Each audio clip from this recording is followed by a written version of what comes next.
Hello and good day and welcome back to another stream of AC Brotherhood as part of our historical order run with our forcing and historical focus playthrough.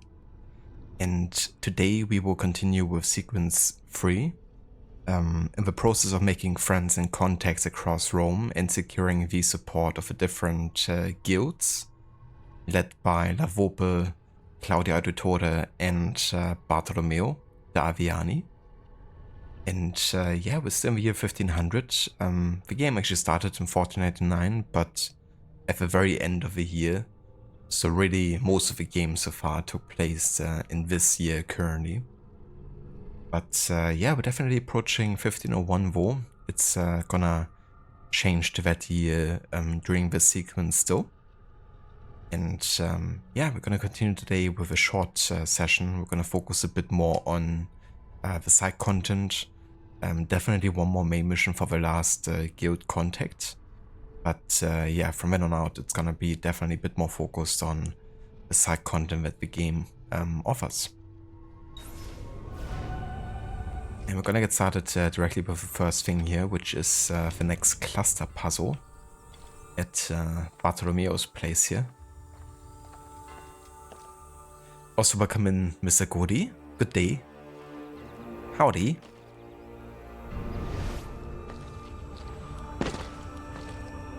Hey, Desmond.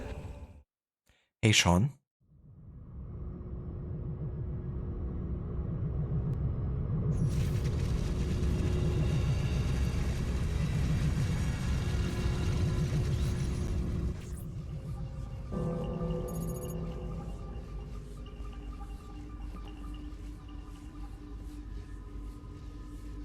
Loading. The individual intends only his own gain, and he's in this, as in many other cases, led by an invisible hand, to promote an end which was no part of his intention.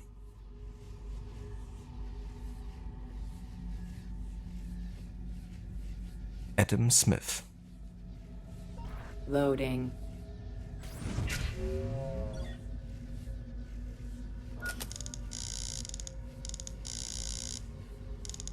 Yeah, the more you know, Mr. Godi.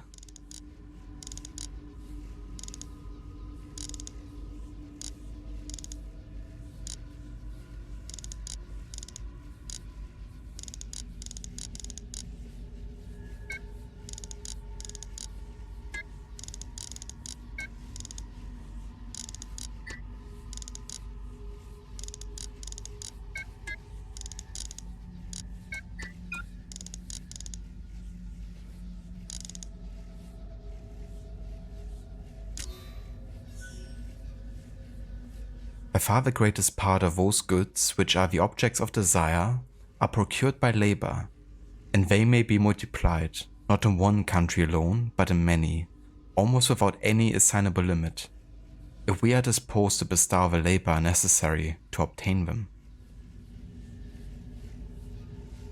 Loading.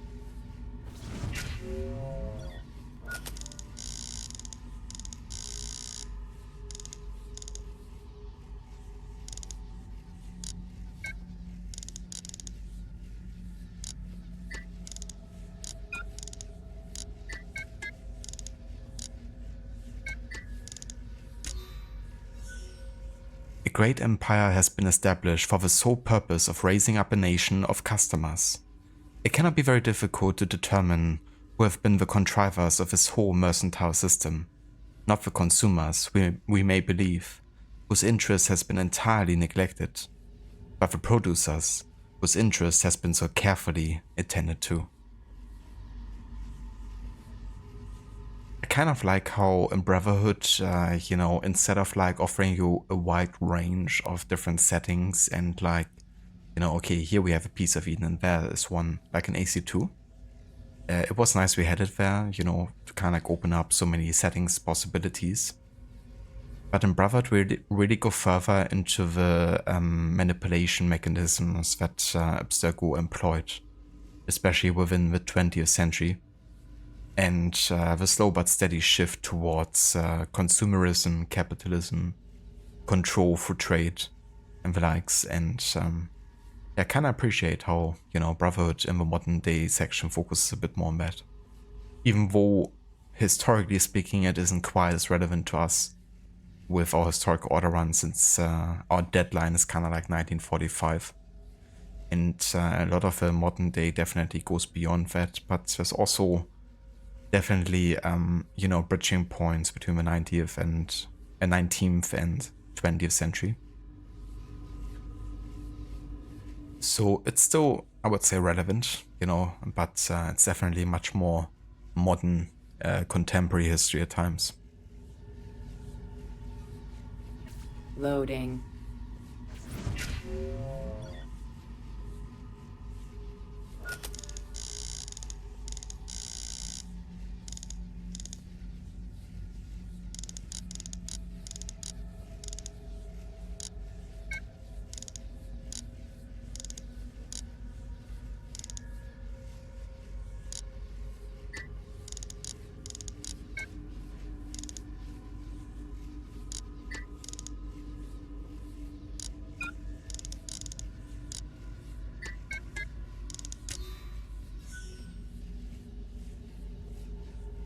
A country that makes provision to increase in inhabitants, whose situation is good, and whose people have a genius adapted to trade, will never fail to be gainers in the balance, provided the labor and industry of a people be well managed and carefully directed. Yeah, that's, I would say a bit short-sighted. Back then I can't believe how, one would think that, but to always be the gainer in the balance, it also requires there to be an infinite growth potential, which is kind of like redundant. Like, you can't grow infinitely, like nothing is infinite. Everything is finite. That should be the new Assassin's Creed motto. But yeah, infinite resources we don't have. So you can't always be making gains. There's always a limit. Which is also why, capitalism won't be working forever. At least as long as, people expect like steady growth.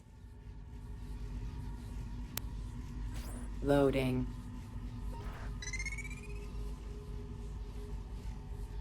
Workforce increases, brother right beside brother.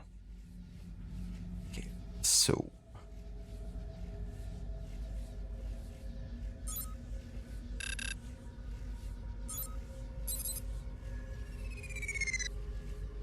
Loading. Quarantine zone.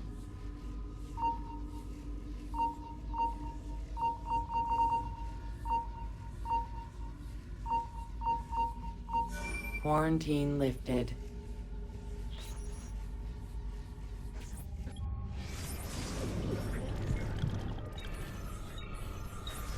I don't know if you're looking for something from 16, but last time scanning in eagle vision seemed to help. As always, Sean, you're kinda late there.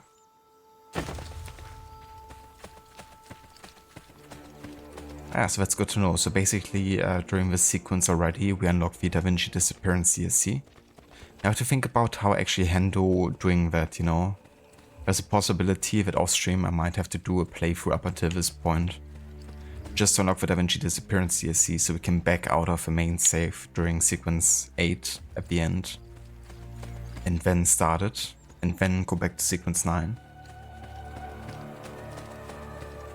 Because that's technically where the Da Vinci disappearance takes place, but we can't actually exit out of, sequence 9 to play it. So we'd have to have 2 saves.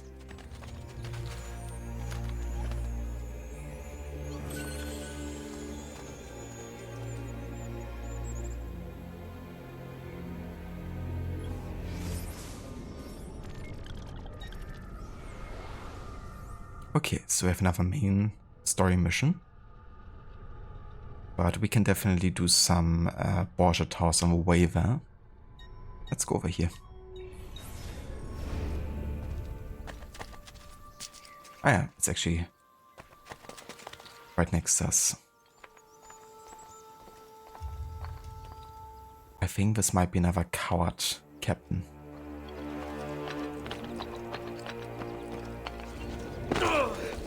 Francesco da Belletri.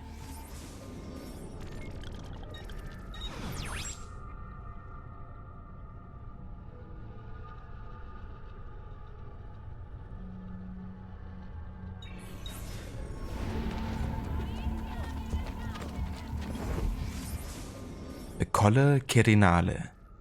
Situated northeast of the city center, Quirinale is one of the 7 hills of Rome. Tombs from the 8th and 7th century BCE have been found here, confirming theories of its existence as a Sabine settlement before being assimilated by Rome. Constantine the First had his lavish private baths built here as well, although all that remain are a few drawings.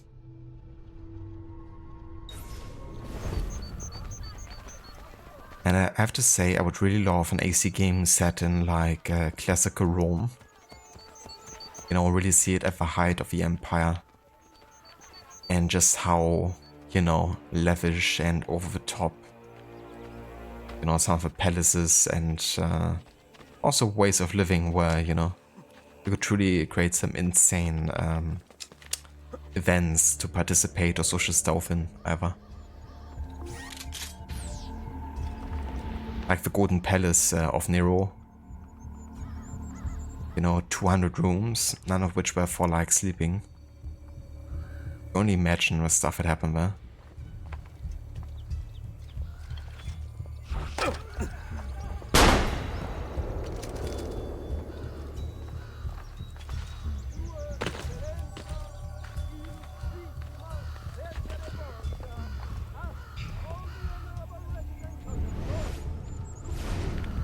Hold on! There's something. I can't see him anymore. I'd rather not fight on the losing side anymore.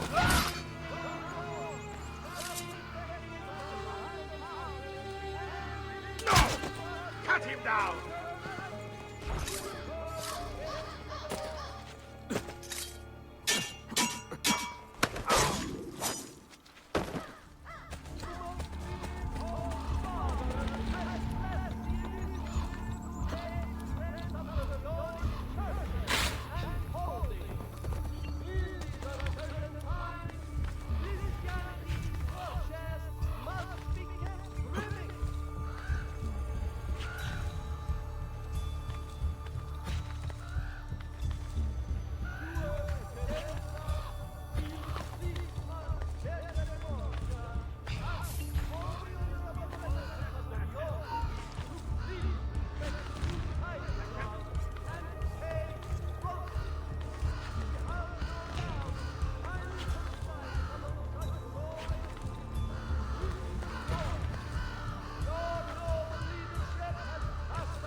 That music is quite epic, to be fair. Hey, Mr. Goody. Thank you for asking. You're having a good day over here so far. Just gonna do a short stream today, though. Still gotta work later.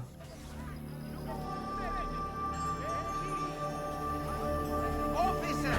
Officer! Stop! I think you left your... Why don't you leave here? Your presence is a... How are you doing today, Mr. Goody?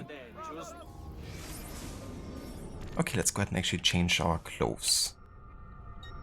At least the color of it. Not too big a fan of a Tuscan style, I have to say. Maybe I'm gonna wait after all. But you'll be back, signore. Until then, addio. Also Kurs-like Outfits that I have. For example, wie Drachenarmor. The German Helmschmied kind of like set, which looks pretty cool. But I think I'm gonna wait until later. It's kind of like a bit extra. The Armor of Altair, I love using it even in Brotherhood, but it's not very like accurate to what you know, Ezio would have had available, considering that he actually loses it at the destruction of Monteriggioni. Okay, in that case, we're just gonna stick with our current look here.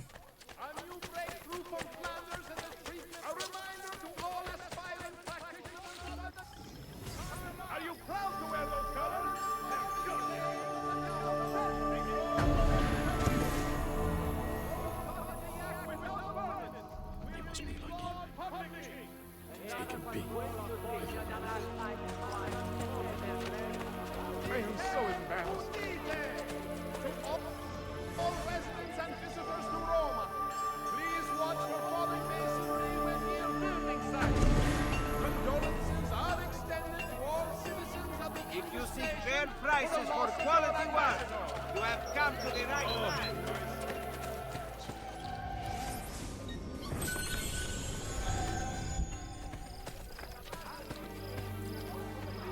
You have lost one.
Report all crime. That's what I wanted. The uninterrupted sprint challenge.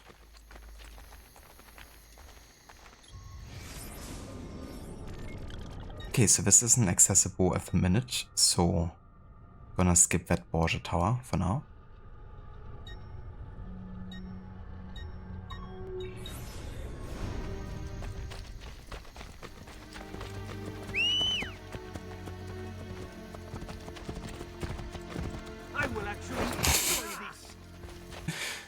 It's kind of funny how that it reacts when you're trying to mount your horse. So just now I was like pressing B once when I was trying to get on my horse. Instead, Ezio just drags someone down from Venice. Natural reaction.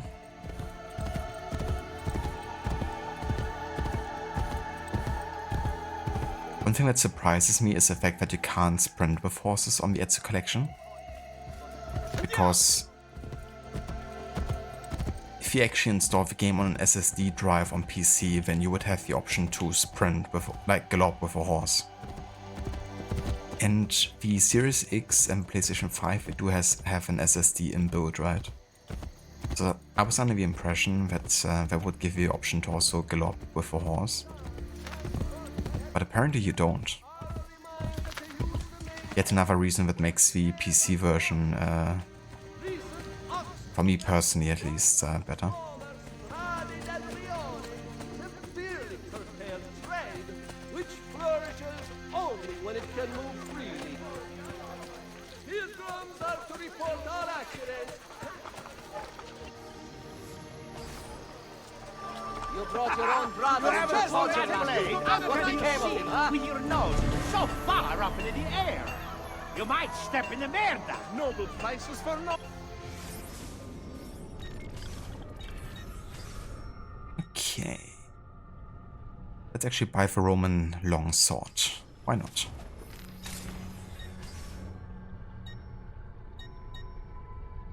Let's also buy the knife. Oh yeah, we actually could get the crossbow ready. That's really cool. But you can get it so early. One man's coin is as good as another. Incredible.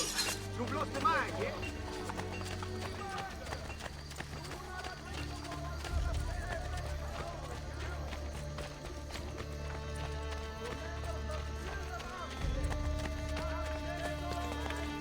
Street performers, freaks, all of them.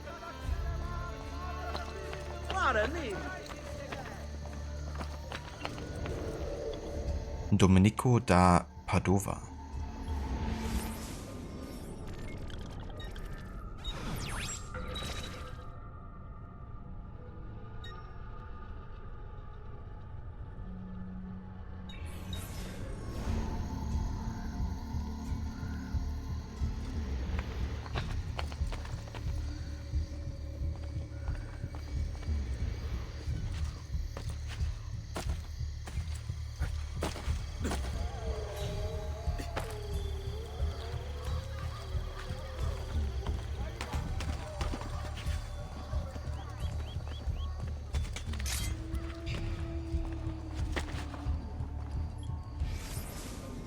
Santi Apostoli.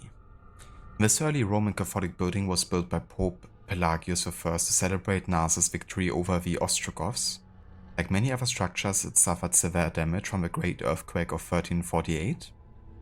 It was restored in 1417 by Pope Martin V, and later again by Pope Clement XI.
I like how his rifle just got yanked away.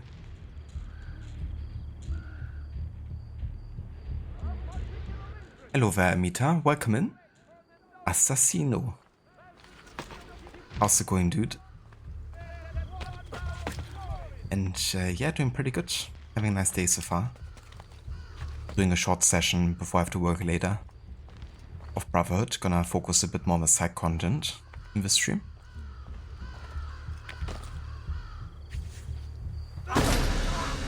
Perhaps if you would just not in flower. I am done with it.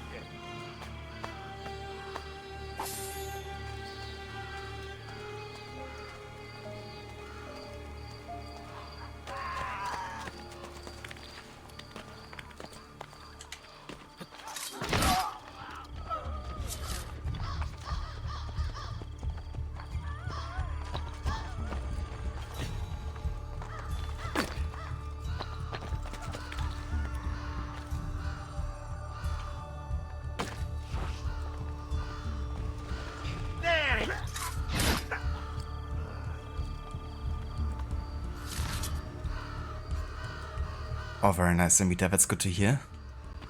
I hope you enjoyed your lunch. Also, how's Witcher 3 going with your No Hutch challenge? I saw that you killed, like you pretty much finished the Crones of Crookback Bog quest, I think. You have that whole boss fight against, how's that monster called? Is it like a fiend or something?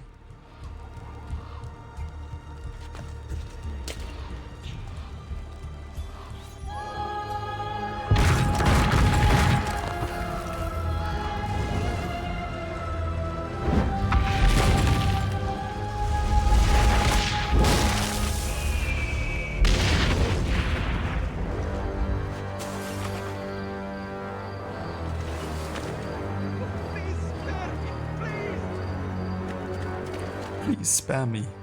Please.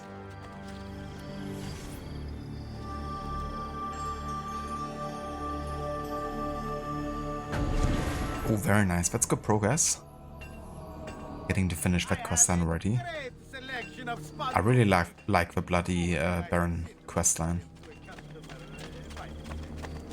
Like, doesn't matter how many times I play it, it still kind of like hits pretty hard.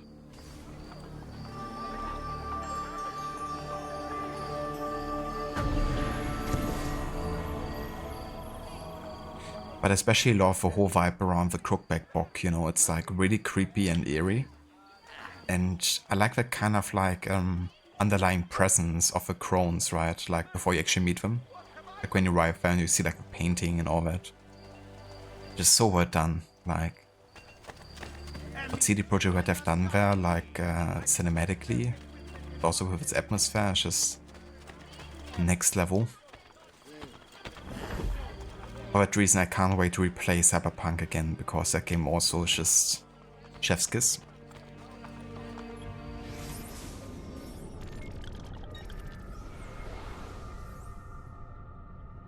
Ah yeah, we also unlocked the first Christina mission, but we're actually not doing them in this playthrough because we took care of them, or we, you know, kind of like watch them being played during AC2, because they're kind of like flashback missions really to the AC2 timeline, so they won't fit into this playthrough here, historically speaking.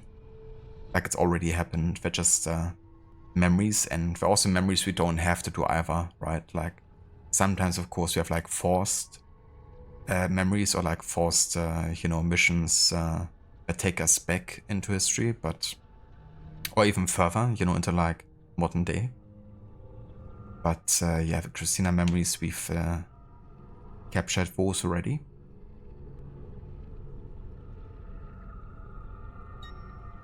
Okay, let's do this Porsche Tower, and then I think we're gonna do the next main story mission here.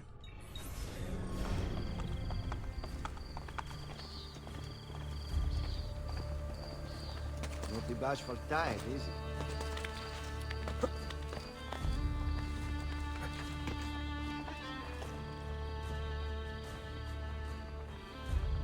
That's a good way to go about it, you know, kind of like make a pros and cons kind of like list. Definitely helps to kind of get a bit more of an objective understanding of a situation instead of just going, you know, like gut feeling or something. That's really cool seeing how many different outcomes there are, you know. And every time I play the game and I make like a deviation to like a choice I made prior to, I always wonder like, okay, what am I gonna actually end up with getting?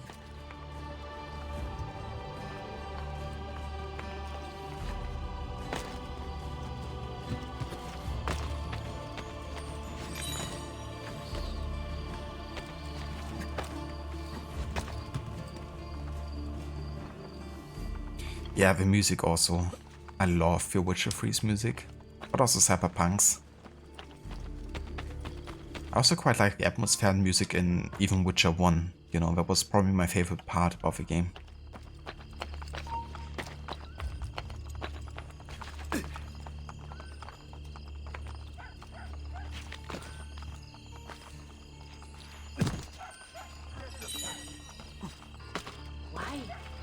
Yeah, they definitely know what they're doing in that regard.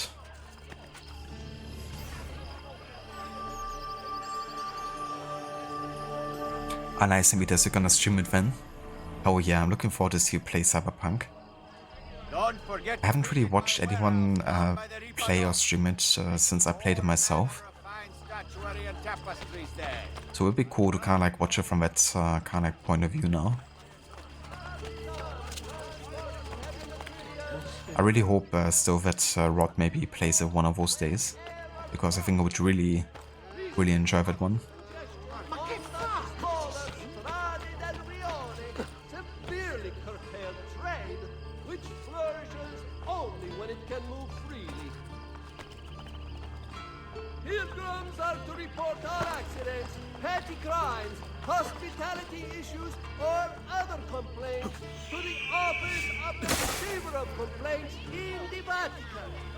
For more serious criminal activities... Yeah, that's the thing. And what also I think makes Witcher 3 such a good game when it comes to, you know, choices is that very rarely you have like something of a happy end of sorts, you know? Like there's always gonna be like repercussions, or things won't always, you know, end like in the most jolly of ways. And of course, you know, instinctively you would try to save the children, you know, but if you think about the grand scheme of things, then the perspective might change, you know, when you kind of like approach it from a more utilitarian point of view.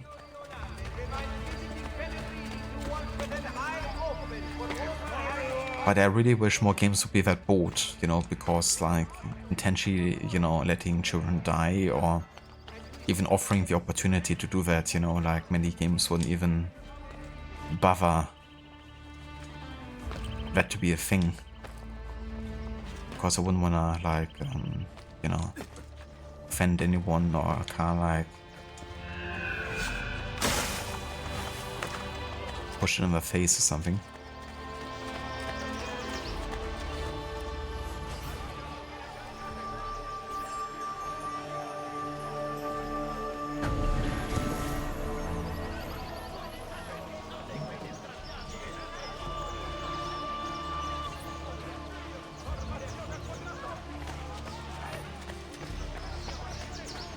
Yeah, we have another cluster here within the Pantheon. Yeah, it's definitely very tough choices to make as well. And of course, especially on the first time, you might not always know, you know, what really is gonna happen. I think the first time I played, I probably... Did I actually save the children? I think I might have not. Thinking of it. My first playthrough of Witcher 3, I was like, really, I can't be asked and I'm gonna be a dick to everyone type of Garrett. And then the second time I played, I was like the kindest and nicest Witcher to ever have seen Velen. But then my first time, I really couldn't be bothered. I even killed Kira. Good times. I was like, you used me, you're gonna die.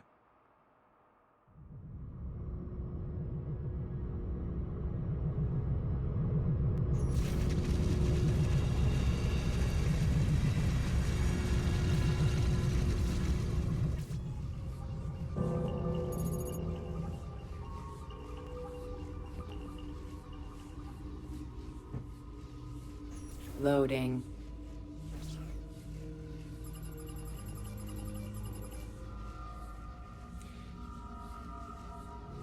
Yeah.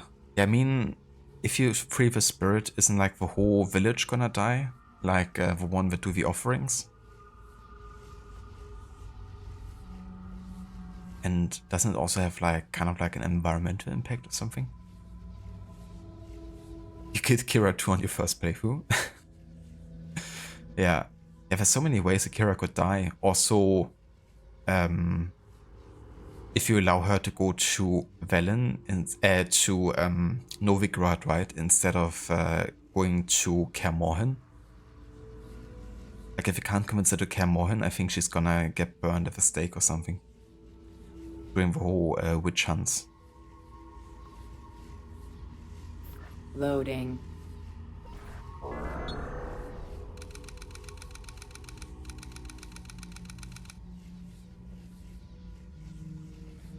Washington sits above the green in 1944, keeping a cool head. Below the right one is the stunner bearing 48. Behind, there's a company whose power is growing. Yeah, the company we're looking for is Abstergo, but I'm gonna investigate every picture. Harry Dexter White. Remember this name. Here we have John Maynard Keynes. I find myself more and more relying for a solution of our problems on the invisible hand, which I tried to eject from economic thinking 20 years ago.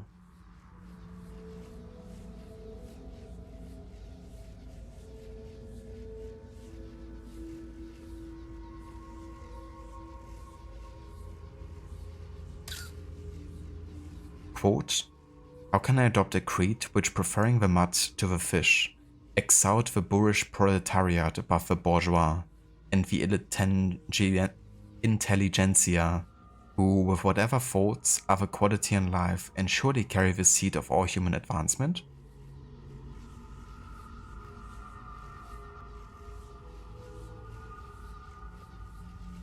The whole village would die, as well as both Anna and the Baron. Yeah. And my first time playing, the Baron also died.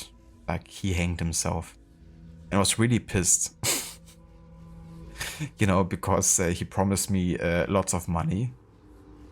So I do what he says me to, like, tells me to do. I come back and he killed himself and didn't leave anything for me.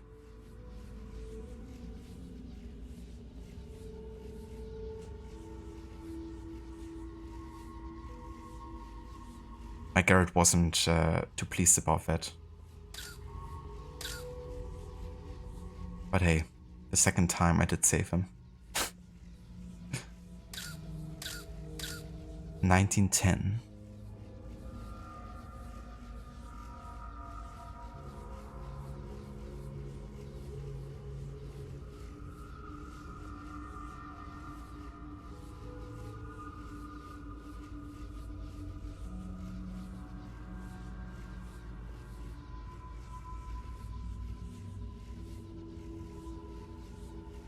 Ah yeah, beautiful pictures of Stalin.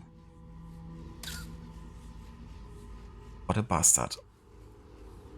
Owing to pressure from below, the pressure of the masses, the bourgeoisie may sometimes concede certain partial reforms, while remaining on the basis of the existing socio-economic system.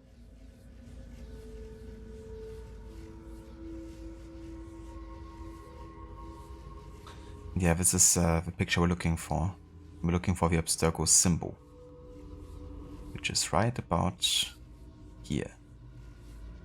We're still gonna listen to Sean's advice, because it can be interesting sometimes having, you know, his point of view. That red 48. That's the atomic number of cadmium. I don't need to tell you that. 2 complete day and night cycles, maybe? Or 48 red balloons?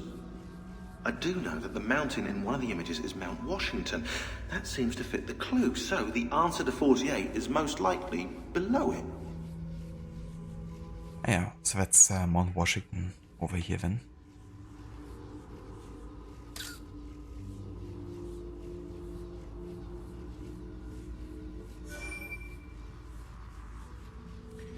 Alrighty, so gonna go and align the symbols here. Like this, the 9 and the 0, which means 2 equals this one.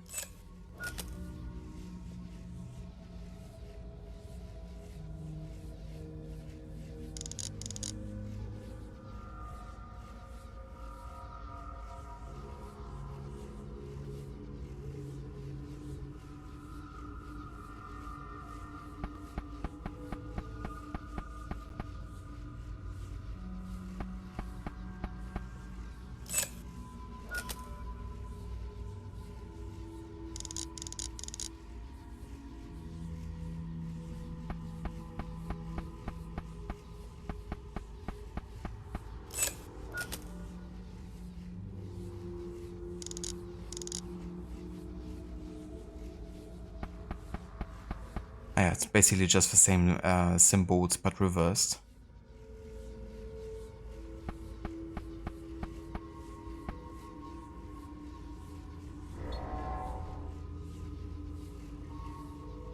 Loading. Abstergo Industries, July 22nd, 1944. Fellows, rulers, welcome. I deliver this speech to you as several floors below us a silent revolution begins. Rennie Oates and Henry Ford, as many of you know, these founders gave us the assembly line, the device we have used to control both those indoctrinated into the worship of our money, capitalists and workers, slaves alike. But I dream of a future in which such ugly change will no longer be necessary. In 1910, our founders designed the plan. It's thoughts to us to see it through. But what of the communists who intend to spread the bread so thin that everyone will starve? It is our duty to neutralize, save them, and their followers. We must ensure that they continue to eat, to reproduce, to be productive members of society. That is our burden to shepherd those beneath us through life, and we must embrace it, even if force is required, they themselves do not.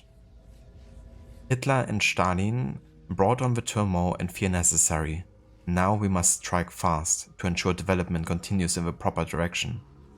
We will appear to concede ground to the workers, remember the successful ruse of Rockefeller's dimes, but soon there will be no ground we do not own. In 1937 we founded this company, this enterprise with a purpose. The time to nurture it to fruition is upon us. It's still the fact that Abstergo is directly responsible for the Second World War, according to, AC law. And that they actively work together with both Germany and Russia. Also knowing what kind of war crimes and, purges they've been responsible for, which is a direct result of Abstergo's doing, if you think about it. So, essentially, if you're rooting for Abstergo, you're also rooting for all the atrocities of World War II. Yay. Loading.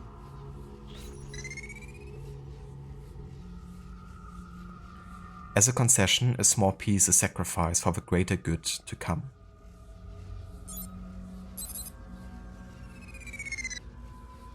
Loading. Quarantine zone.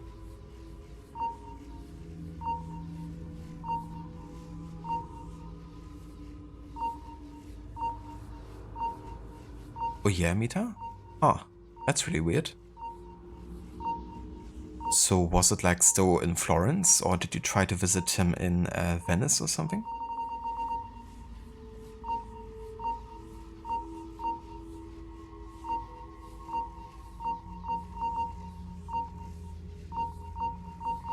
Quarantine lifted.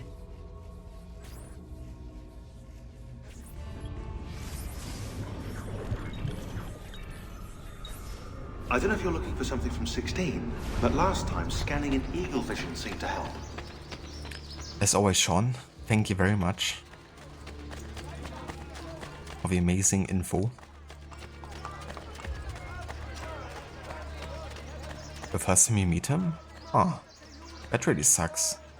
So did the reload fix it then? Of congestion on the smaller Strade del Rione severely curtails trade, which flourishes only when it can move freely. Here goes our report on accidents, petty crimes, hospitality issues, or other complaints to the office of the receiver of complaints in the Vatican. Or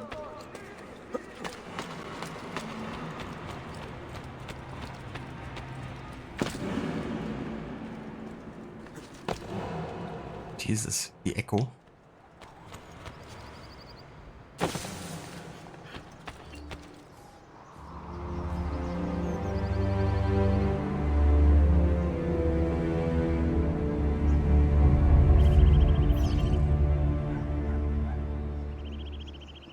Ah, gotcha. Sometimes there can be weird issues with the markers sometimes as well. But that's good that it wasn't like a... Why is the music looping again? God damn it. But that's good that it wasn't like a permanent issue. So it seems similar to AC3. Of course, with a remaster, there's a bug that leads to music looping or like doubling on top of each other when you synchronize. Dude, why can't we just have a remaster of an AC game that doesn't have like tons of issues? Like honestly. Can't we just go through production phase and just actually notice the kind of stuff? Or at least, you know, address it in a later patch and get rid of it? Break time! Like, now for me to fix the audio issue, I have to like exit the enemies and get back into it. And sorry, but that's ridiculous. And you have to do the same thing in AC3 Remastered when synchronizing and then the music loops, and the only way to fix it is like fast traveling or going out of the enemies.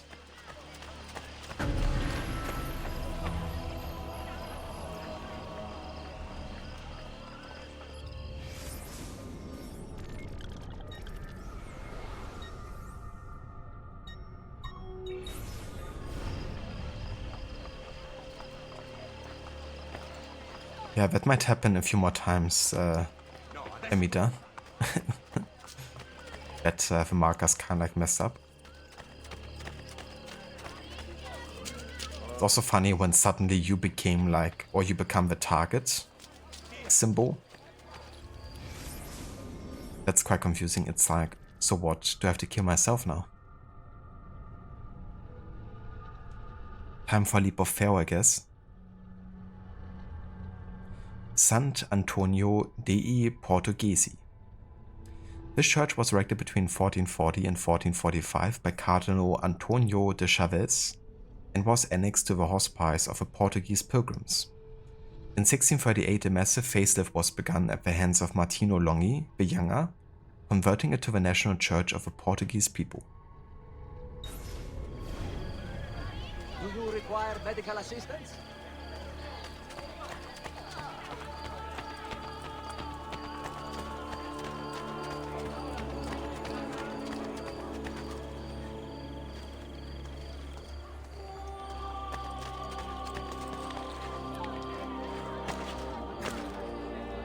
Also, we're back.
Alright.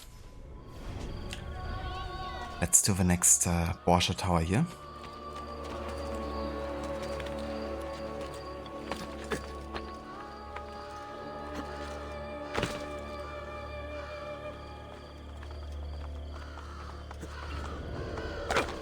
with Pietro da Siena.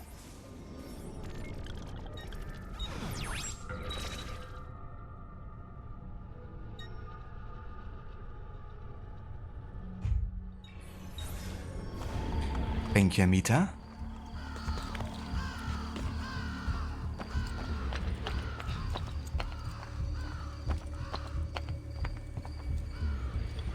I'm pretty sure this guy's a coward.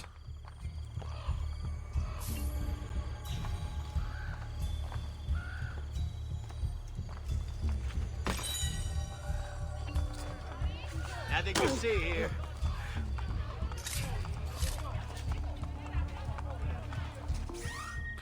Don't have any smoke bombs, which would be nice to have. Wait there.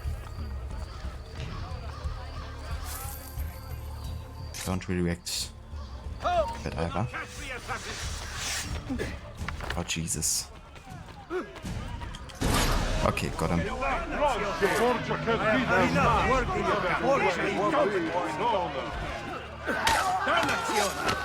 have had enough work.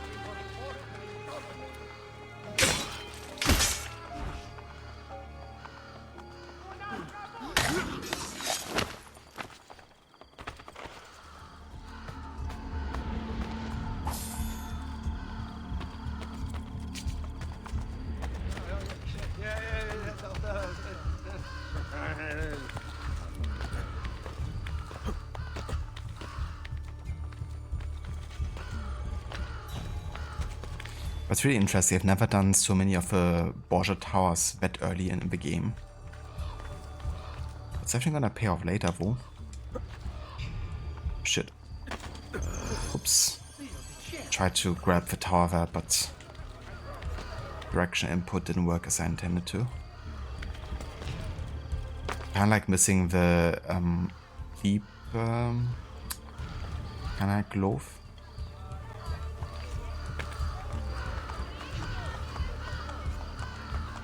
So for some towers you have to be a bit creative to actually be able to scale them.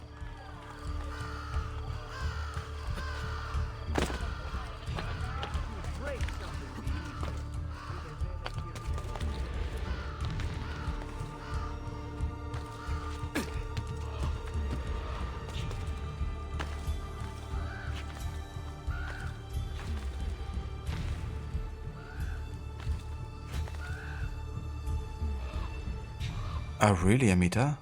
Huh. That's really weird. But I hope it at least saved your progress for. That's really weird that it didn't like update or save the actual playtime that you had. Super weird. Especially if you want to kind of like track, you know, how much time you've actually been spending. Or how long it took you to get the game to 100% completion.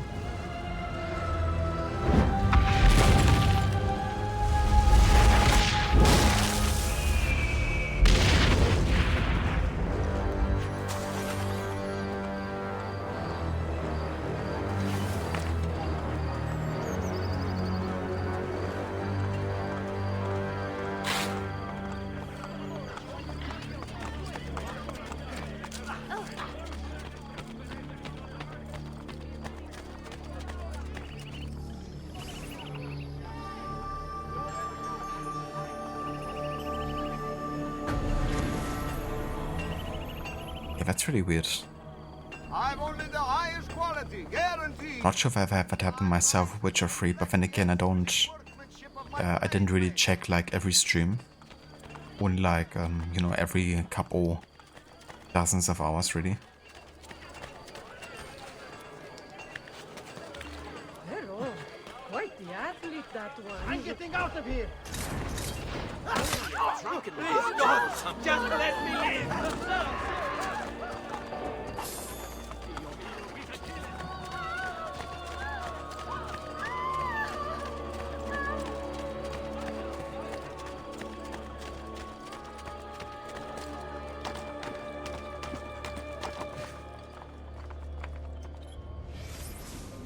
Santa Maria in Vallicella. What you're looking at now is the first church built on this site by Pope Gregory I, a modest structure dedicated to Santa Maria Vallicella. In 1575, construction of a world-renowned cathedral got underway, which was eventually finished and consecrated in 1599. And that's the thing, right? Like, this church, it wouldn't have actually stood here at this point in time. Until like for about 100 years. They don't, you know, point it out like per se, but of course it's implied, you know, that this isn't, you know, an accurate building in the game.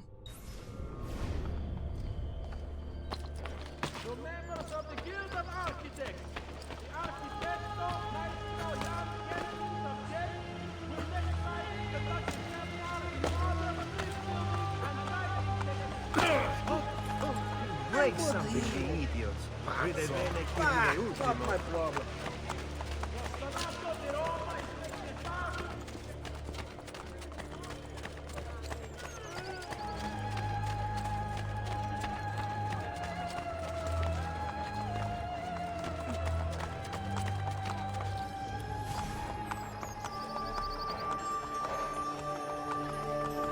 Yeah, for sure, Mita.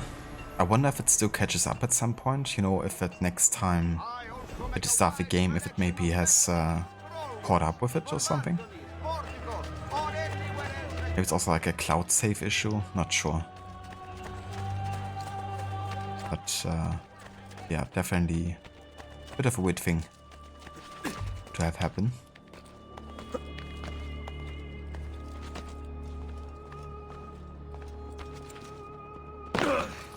Okay, it's good we still have 2.8k here, because we need 2.5 for this next mission to be able to complete it.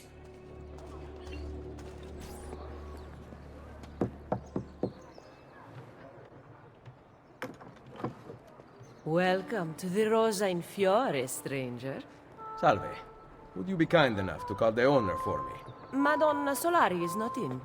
Do you know where she is? Aiuto! Aiuto! Madonna Solari! Oh, Lucia! We thought you were gone for good. The men took us on a ship, and they released me, but she... Who took you on a ship? Slave traders, Messere, near Isola Tiberina. They want coin in exchange for her life. I will get her back.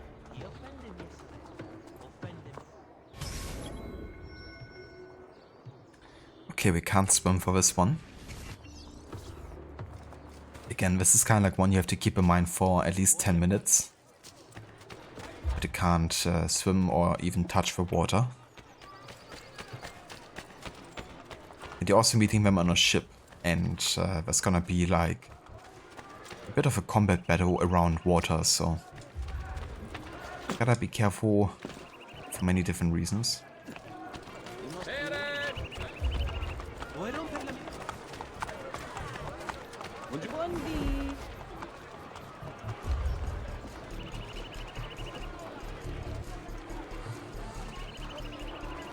Ah, gotcha, Mita.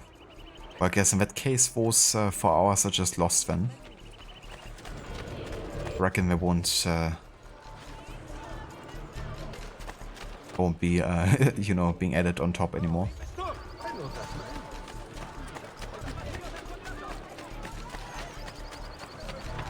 We didn't see a single thing. Ponte Sisto. The current incarnation was built by Pope Sixtus IV between 1473 and 1479 as a replacement for its predecessor, the Pons Aurelius. What sets this bridge apart from the rest is its central stylized oculus, which I think looks quite sharp.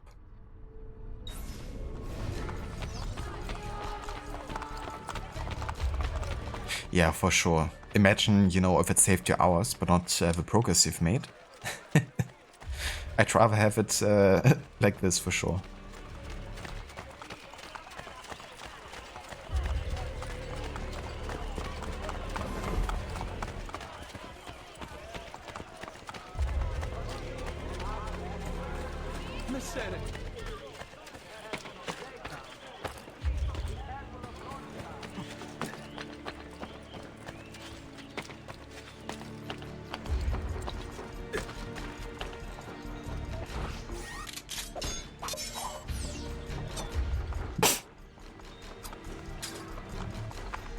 kind of funny when projectiles just get blocked by the environment.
Are you here for the whore? Aiutatemi! I have your money. Let her go! No! Take it up with Cesare! You bastards.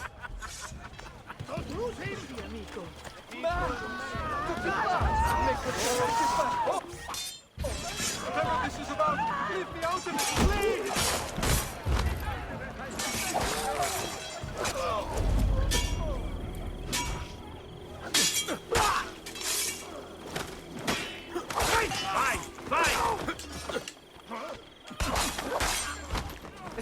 Come, friend. I'm just doing my job. Come, friend, I'm just doing my job, right? I mean, to be fair, he is. He's just a guard seeing like a ruckus happening and stepping in, really. He's honestly, you know, just been doing his job. So anytime you find the thieves, you should definitely loot them because they hold so many great items, like a decent amount of money. And also, you know, like Indian Diamond here, Vlad the Impaler coin. All items you eventually are gonna need for shop quests if you care about them. So, yeah, always seek these guys out and loot them.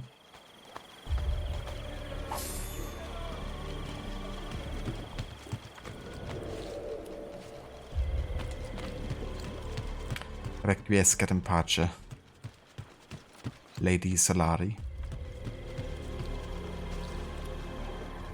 Hello Vaaya, welcome in. Good day to you. And how's it going? I hope you've been doing well. And yeah, I am doing very well. We finally reached the Ezio games in the historical timeline, which of course I've been looking super forward to. But yeah, it's going very good.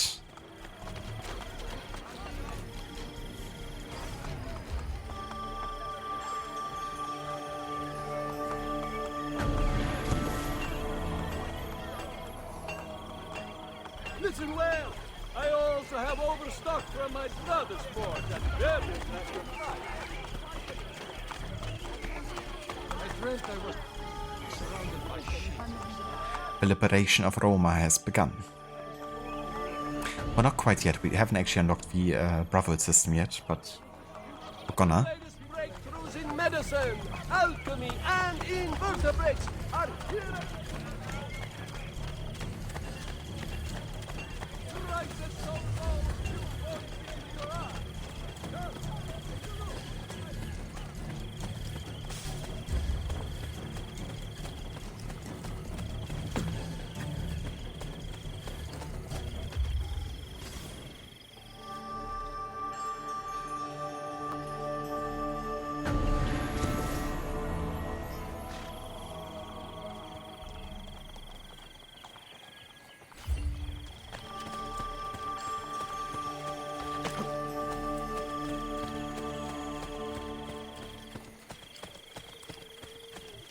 Let's also get the fast travel point here.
here, Mita? Well, that's nice that, you know, it's not like too tough of a platinum to get. Because of a game like that, I wasn't too sure if maybe it requires to do like multiple playthroughs to get all the achievements. Like maybe play as both male and female, or depending on what kind of like outcomes you know, you're getting with like romances and stuff. If that maybe also kind of like means you have to do like at least 2 playthroughs or something.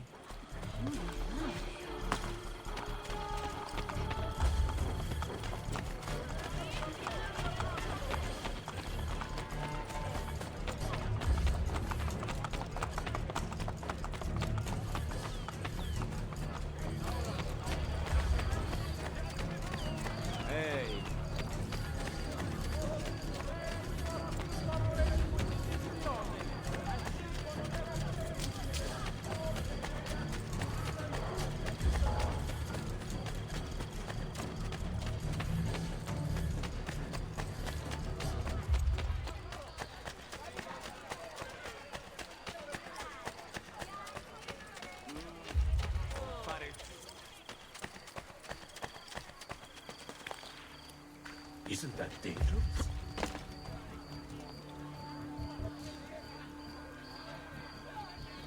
That's really cool that you can.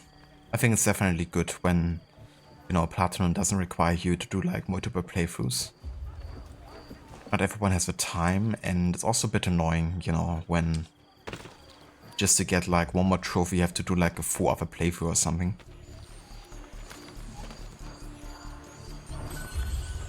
That's definitely nice news.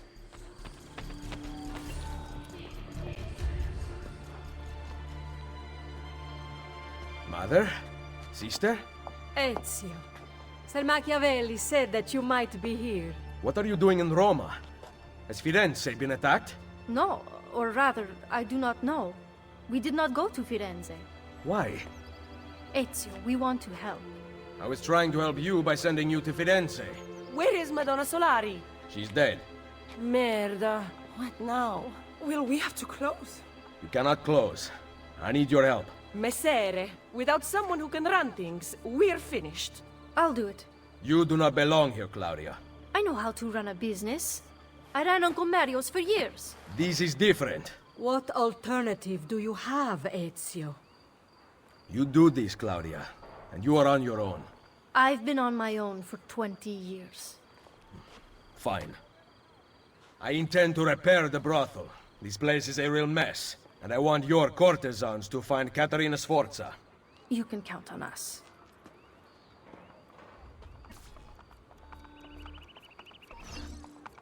Jeez, Ezio. It's like, come on, dude. Give Claudia some credit.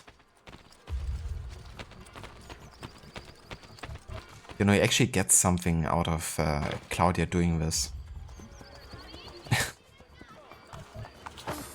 Okay, sorry guys, but I'm gonna have to be looted for the benefit of all people here. Gonna affect me later once the Bravo is renovated.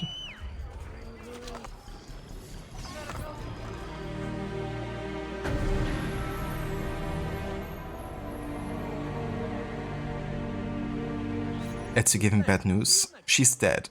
It's like, and how did she die? Doesn't matter, she's dead.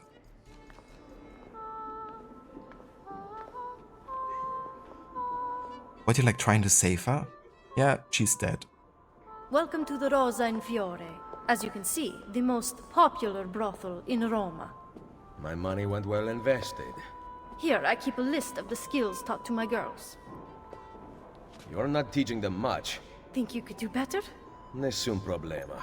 Ezio, the Borgia make it difficult for Claudia's girls. There are several things you could do that would aid them. I will keep that in mind. Anything else? No. Ezio, Did you find Caterina? we are working on it. Bene. Come to see me at Isola Tiberina with her location. It's just so demanding. I really feel bad for Claudia, honestly. You know, she's just trying so hard. You heathenish fork-tongued dame. Kind of like be of assistance and help. Fortunately, there's gonna be good character development and they, you know, will get along eventually, but it's a bit painful. Hello there, Afro, welcome in.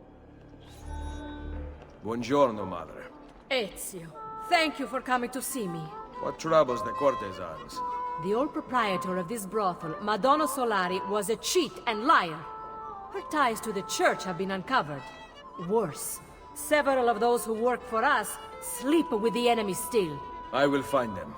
Visit the girls I trust. They will help you. Grazie, Ezio. Grazie.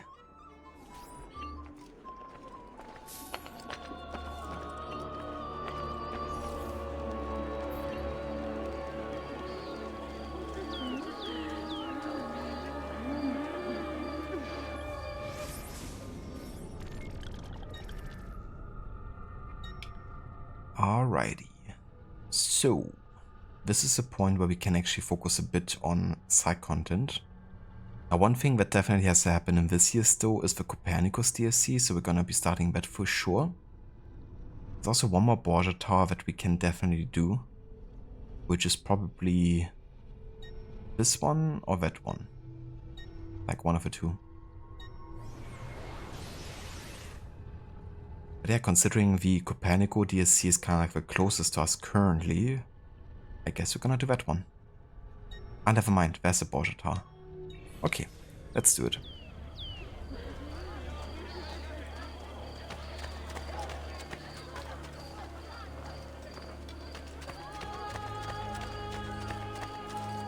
My word, I had not... Oh, that is impressive. Direct.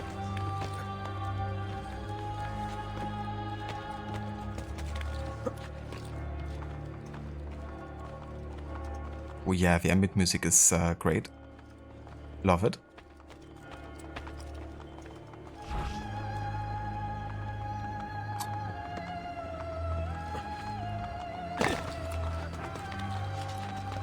Hello there, Gorky. Welcome in.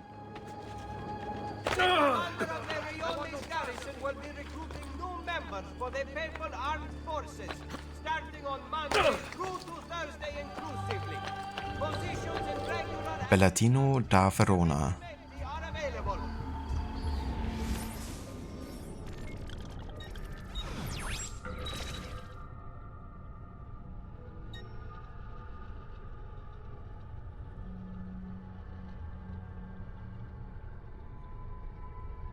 But yeah, the other three I can't do yet. They're locked behind animus wards here.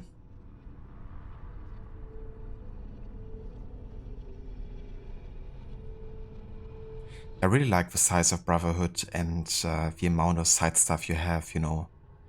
Out of the Ezio games, for me it's definitely the most fun to play in terms of like activities and yeah, you know, like the different gameplay systems. Revelations of course had some nice improvements as well, but Brotherhood felt more complete to me. Like Revelations in comparison was a lot more rushed in development. And you definitely notice that with some of the side stuff, or the, you know, kind of like how much is kind of like missing in comparison to Brotherhood, for instance. I mean, you only have like 2 or 3 like guild-related missions, really. Whereas here you have like entire storylines. And, you know, the tombs that were previously kind of like, you know, major side content were then part of the main story, of course, in Revelations. But yeah, they really didn't have much time for Revelations either. I think it was only in development for 8 or 9 months, and then initially it was still being kind of like pitched as a Nintendo DS title or something. So considering that, Revelations was definitely impressive.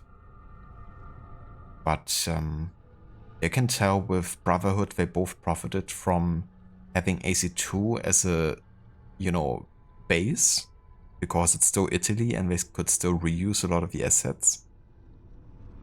They could also, you know, still use a lot of the cars from AC2. And it was still similar enough, you know, that they really could just add onto it. Whereas with Revelations, I really had to kind of like, I mean, it's a totally different setting, really, and location and culture and all of that, of course, means having less time for, you know, the gameplay side of things, maybe.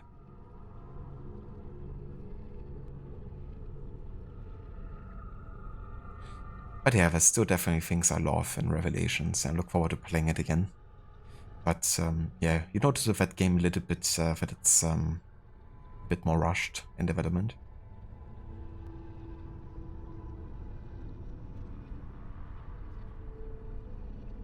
Yeah, that's fair. I have to say, out of the stories, Brotherhood might actually be my least favorite out of the three.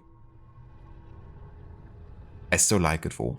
You know, I still very much like the characters and stuff, but yeah, out of the three, like the way it's written, I think I prefer AC2 the best.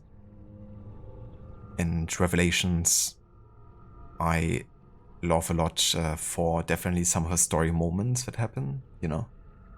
There's some pretty epic moments, I mean, especially the ending.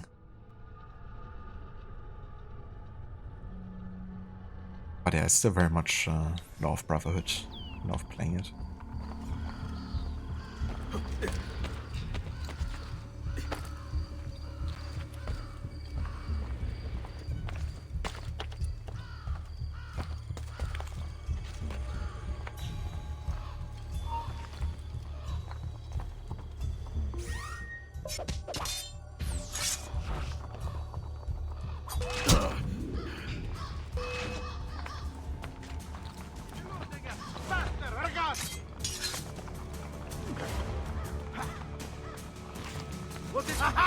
On him!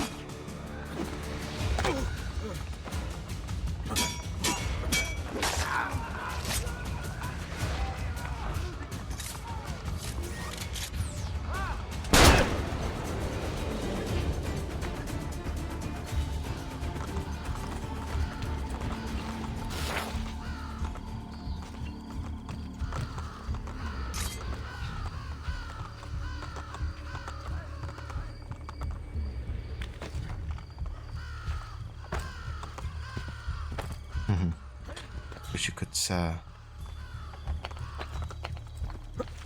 keep our faith backwards here.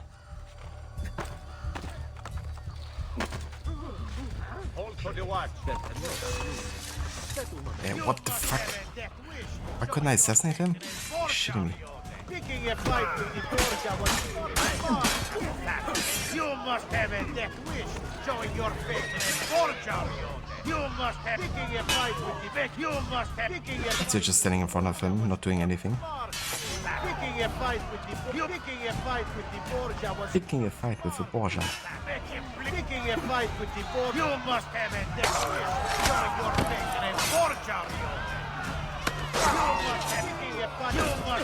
You must have a death picking a fight with the Borgia was get him, ragazzi!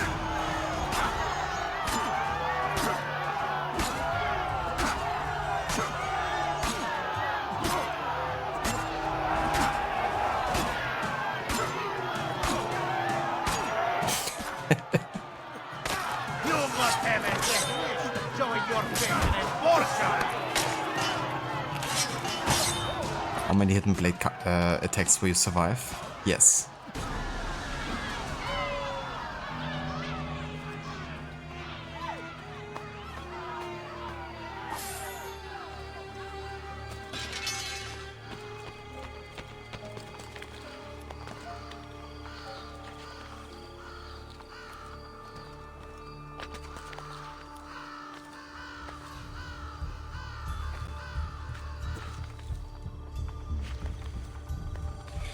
Yeah, that's true. It was very easy actually in Revelations to get like the best armor very quickly and very early in the game.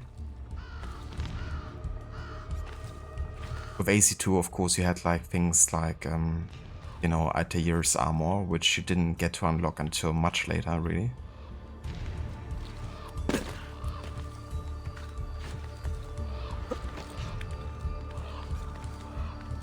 You'd at least wait until sequence 9 or so to be able to get it.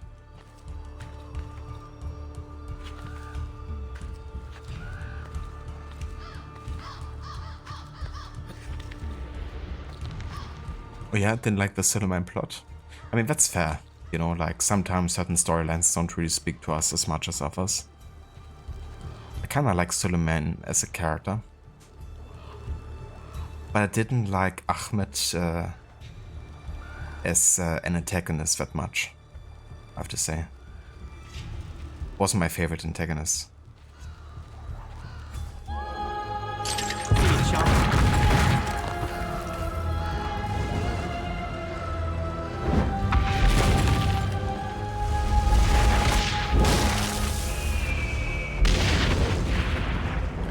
See a chump.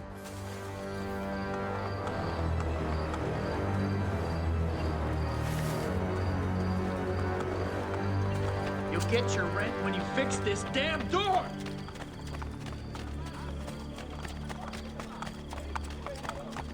That's probably every tenant in Rome. Once Ezio actually buys everything. And he buys so much he can't properly take care of all the doors. So it's actually losing on revenue. By people not paying the rent.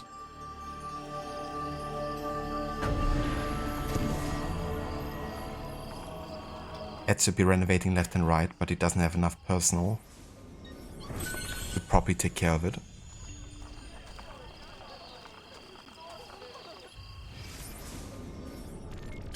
Please, sir, take my sugar.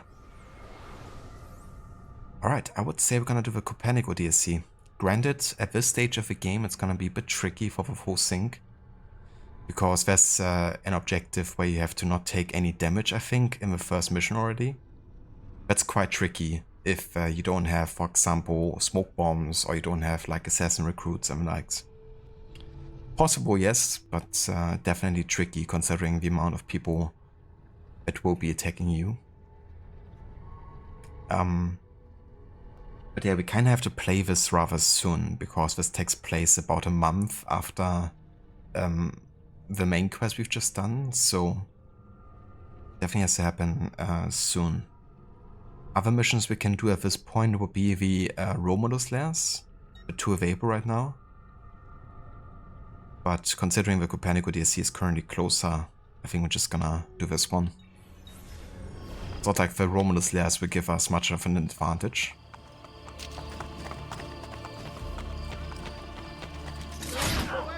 I want no part of this! I've got to get out of here!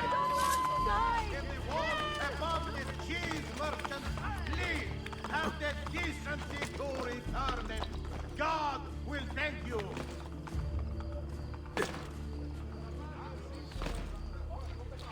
The recent outbreak of diseased swine in Campania has now spread to the lower region.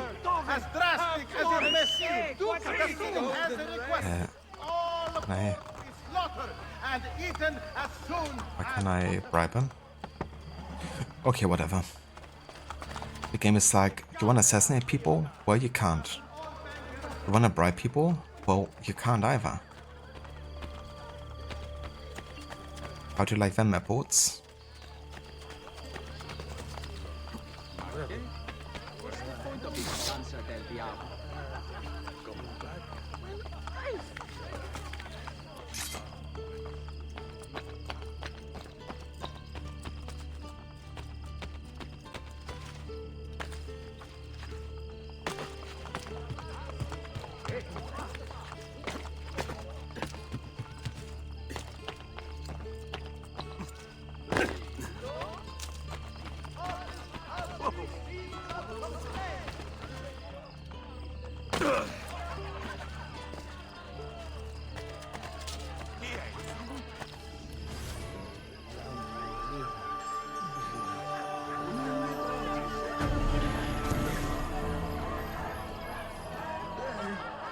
Truly, I am blessed this day. Two new artists of rare talent in the very near future. Where? Those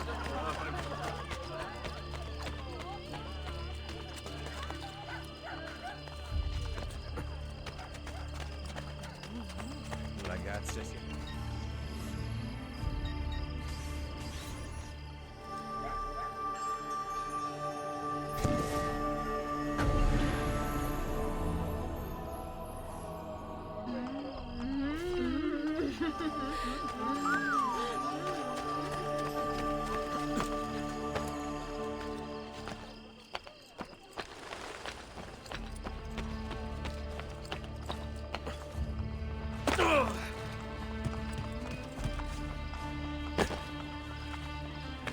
Break something, the idiot. The world itself is unchanging. We must change to understand it. Its secrets will only be revealed through a careful study of the truth. But we have been taught incorrectly. Theories by great men who were limited by archaic tools and beliefs. We live in a time of progress. Art, medicine, philosophy. Every day new breakthroughs are made. But when we look to the sky, we do not question. We remain in the past.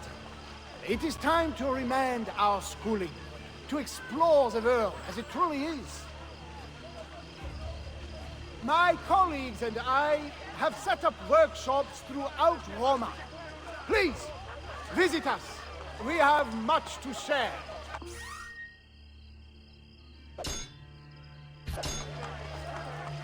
Anyone who wishes to be enlightened, step forward.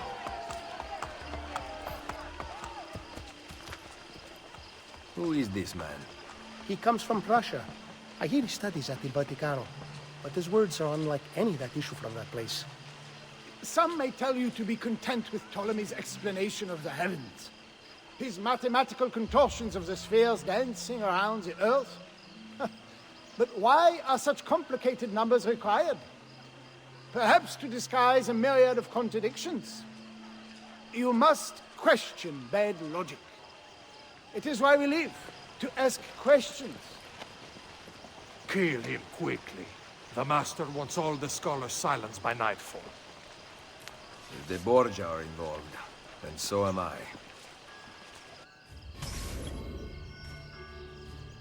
Yeah, this is gonna be definitely the toughest forcing requirement in this playthrough so far. Which is why I usually wait until I at least have a couple assassin recruits before I do this, but in this case, history demands we do it earlier. So yeah, let's see how many tries it's gonna take us.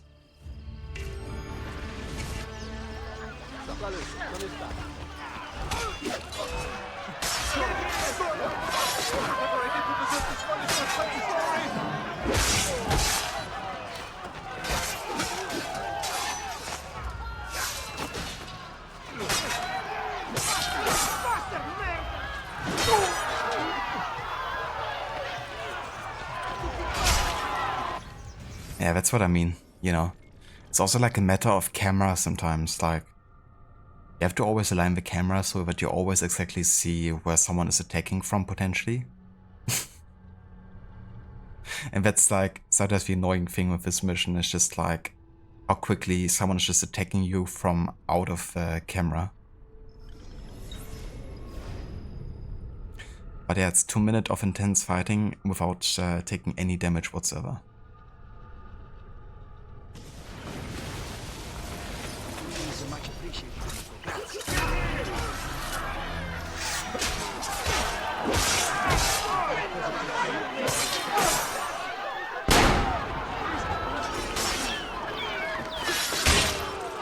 Gotta be kidding me, I did counter. Another thing, if you're stuck in an animation and getting attacked while in an animation.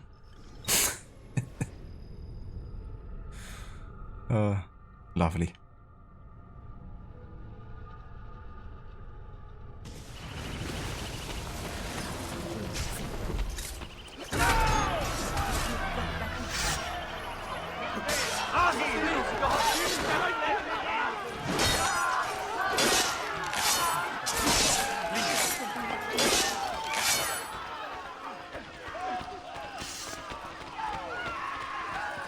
How long can you keep running, eh?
information.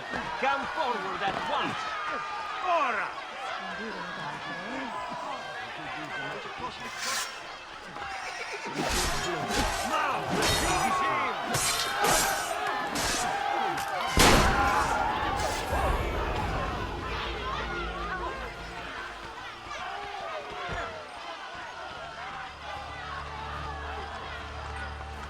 Yeah, this mission is bollocks. Because you can take damage so easily. But hey, at least we got it done.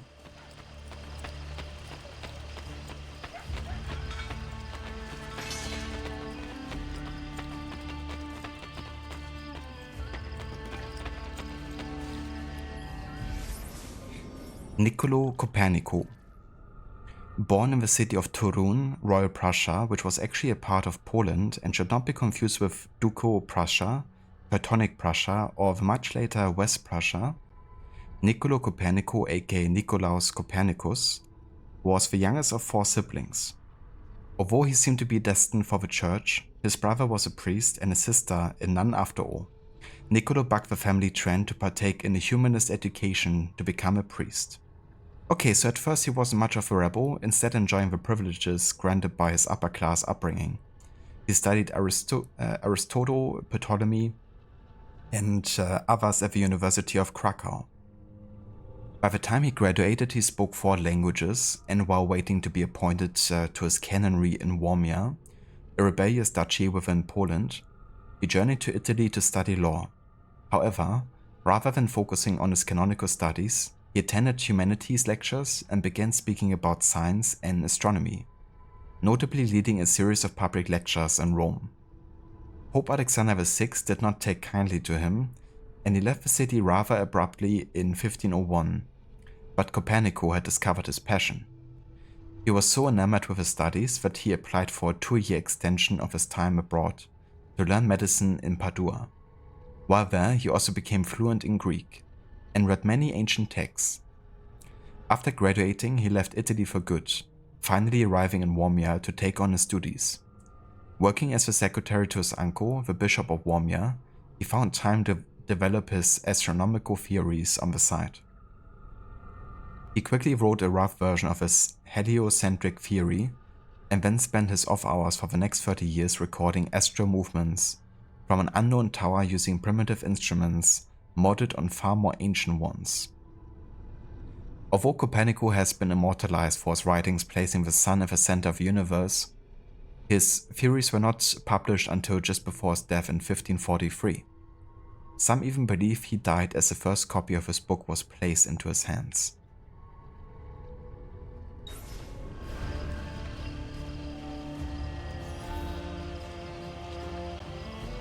Who are you that defends without cause? One who believes in freedom. Ezio Auditore da Firenze. Ezio. They call me Niccolò Copernico. I have heard your name spoken at the Borgia court.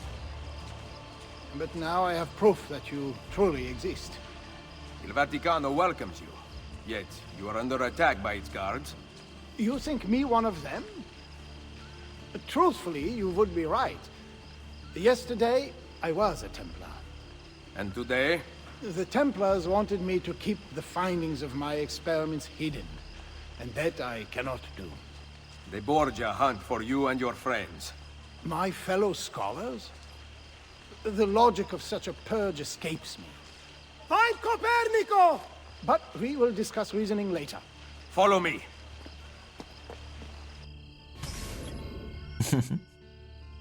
But always gets a chuck out of me. The logic escapes me. Well, let's talk about reasoning later. Let's just survive for now.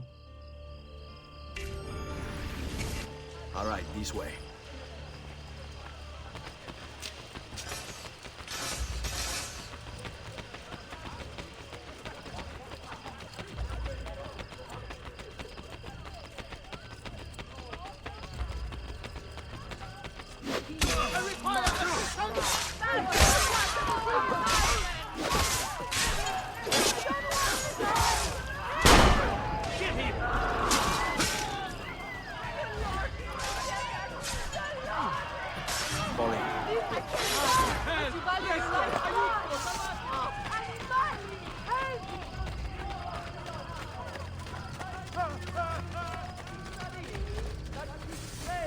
Public drunkenness and lewdness will only be tolerated within limits.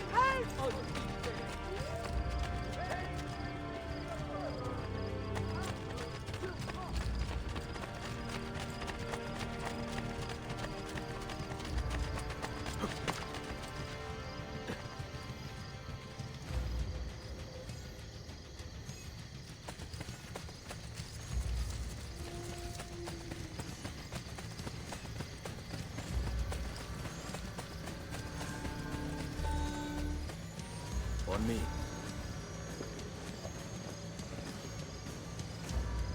You will be safe here. What of the other scholars? How do I know I can trust you? How do you know anything? Knowledge gathering is a dangerous enterprise. Easier to stay in place, learning nothing, than to risk in order to truly know. All right. Enlighten me. Take these letters to the scholars. They must be informed of the threat to their safety.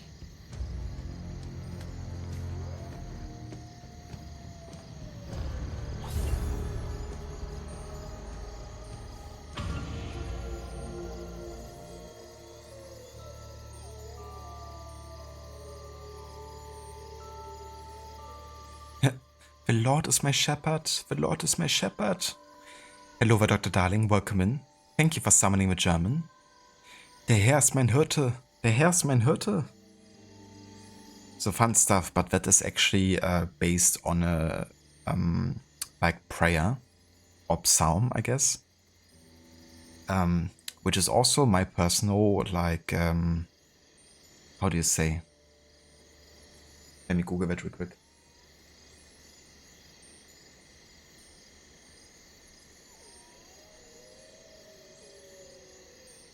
well, I guess it's like a christening or like baptism. You know, when you're like still super young. Like I was maybe 1 year old. And the prayer that is based on is actually one that was chosen for me. Now, granted, I'm not actually like Christian, at least not by choice, but it's still a prayer I actually have in mind. It goes like this. Der Herr ist mein Hirte, mir wird nichts mangeln. Er weidet mich auf einer grünen Aue und führet mich zum frischen Wasser. Er erquicket meine Seele. Er führet mich auf rechter Straße um seines Namens willen. Und ob ich schon wandere im finsteren Tal, fürchte ich kein Unglück, denn du bist bei mir. Dein Stecken und Stab trösten mich. Du bereitest vor mir einen Tisch im Angesicht meiner Feinde. Du salbest mein Haupt mit Öl und schenkst mir voll ein. Gutes und Barmherzigkeit werden mir folgen mein Leben lang. Und ich werde bleiben im Hause des Herrn immer da. Amen. So yeah, that's how it goes. At least in the German version.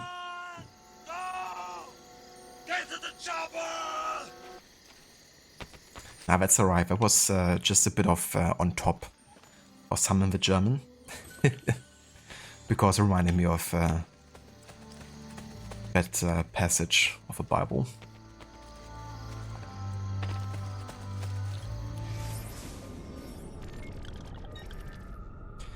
Alright, so we're gonna stick with the Copernicus DLC for now.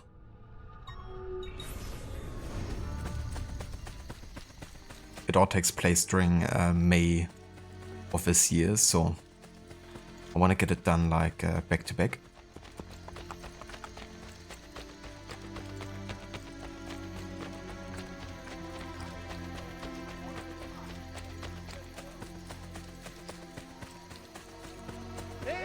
From the east, the Turk has completed his advance upon the Kingdom of Montenegro. A force appears fighting on the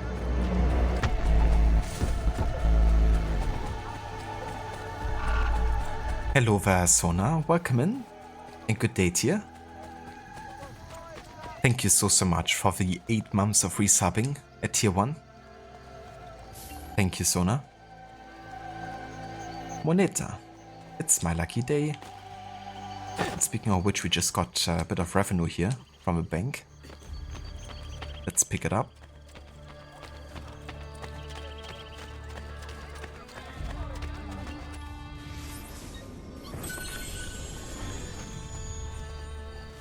I technically have enough to afford the crossbow, but I'm still gonna wait.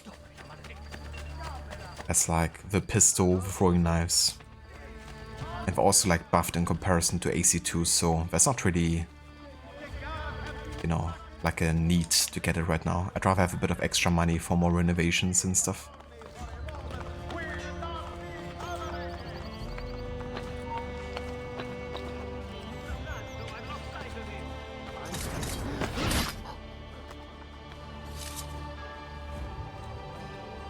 Oh, very nice, Sona. I hope you had a good time at your cousin's birthday party. Did you have some delicious food?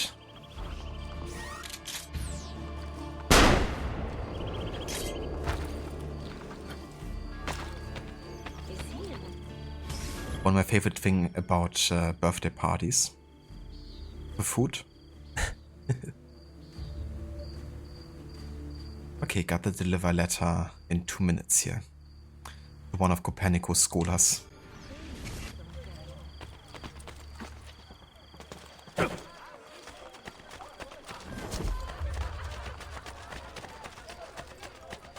At least for the full sync requirement, that is. Unbelievable. Hey. You can't do More gelato.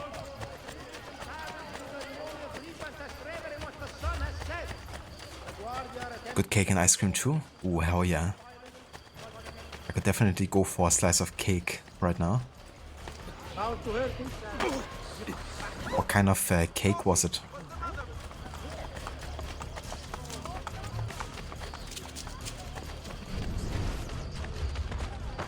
Come be healed. Abbot Ugo.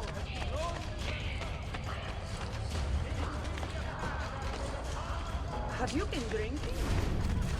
Have you been drinking?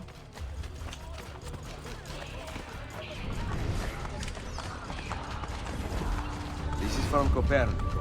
Thank you.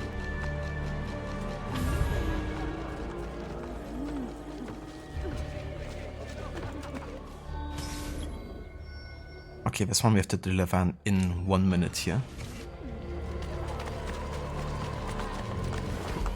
I'll have the guard on you.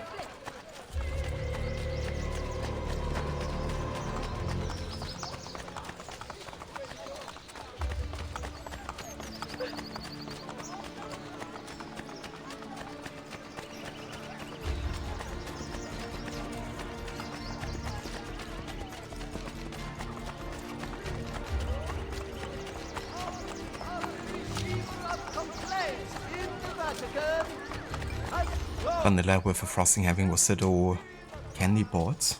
Mmm. Delicious. I love vanilla. Especially in like baked goods. Copernicus sent me. Grazie. Oi.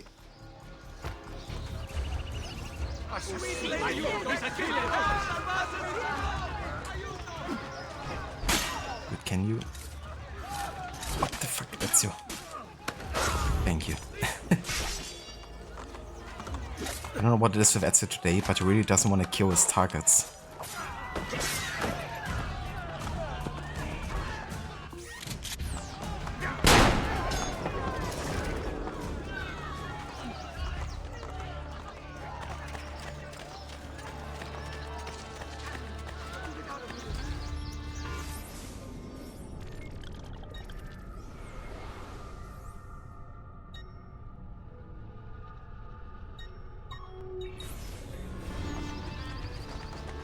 Oi, make my own luck. Oi, definitely do. It's still so funny that that's the Irish accent that they've chosen for Shay. It's like, especially after recently going to Ireland myself, you know, and talking to like lots of locals. That's still one of the most abominations of an accent ever. But yeah, I mean, you know, casting a native Canadian to do an Irish accent. That was like the best of ideas. I wouldn't even say that's a problem, you know. I mean, they got Roger Craig Smith, of course, to Ezio, and I wouldn't say that Ezio's accent is like, you know, the most authentic Italian either, but at least it's like believable enough, you know. But there's like a really distinctive, unique character that doesn't make it a meme in a negative way.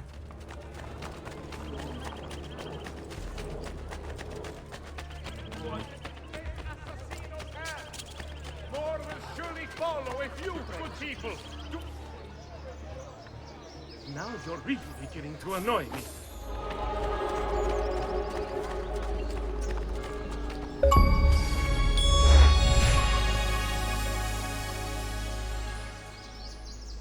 Nice. There's an achievement for this in Brotherhood.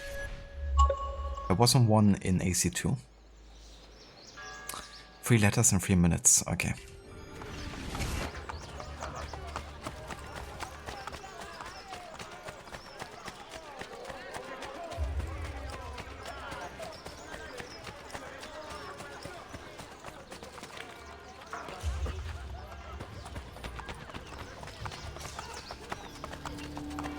Borgia are after you. Then I will hide.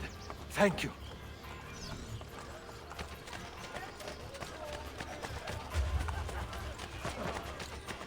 No.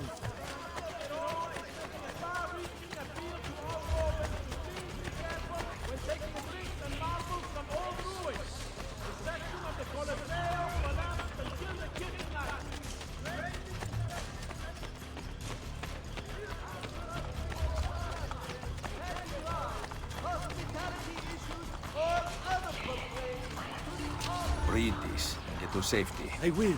Grazie. And it's kind of funny because the optional objective is deliver 3 letters in under 3 minutes.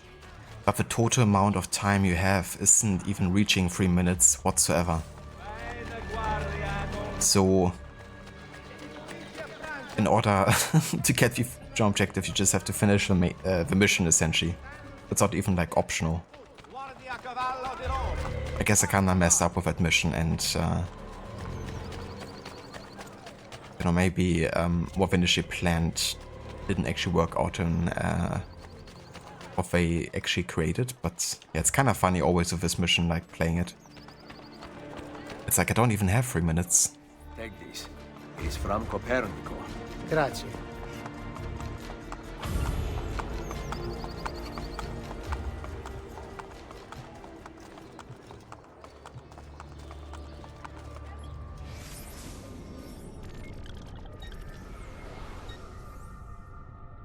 Alrighty.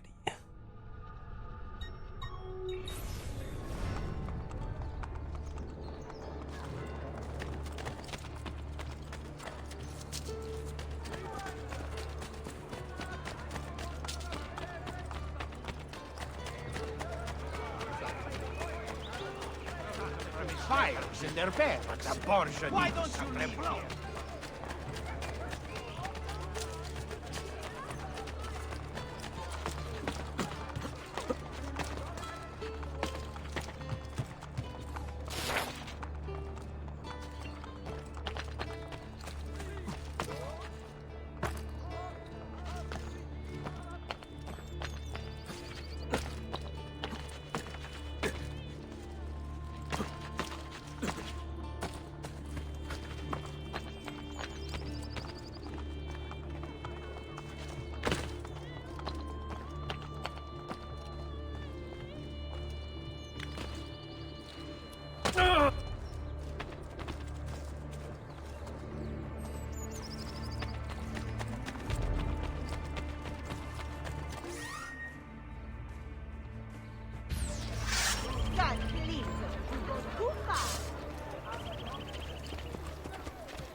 The Mercati di Traiano. A fine example of the many enduring landmarks left behind by a prolific Roman builder, Emperor Trajan, this Mercati is thought to be the world's oldest shopping mall, and when fully operational, it housed no less than 150 shops and offices. Designed by Trajan's favorite architect, Apollodorus of Damascus, between 107 and 110 CE, it was considered one of the wonders of the ancient world over, say, a 91-mile-long aqueduct providing the whole city with clean water. No, the shopping mall is far more impressive. And far more important, right? I mean, who needs a water supply?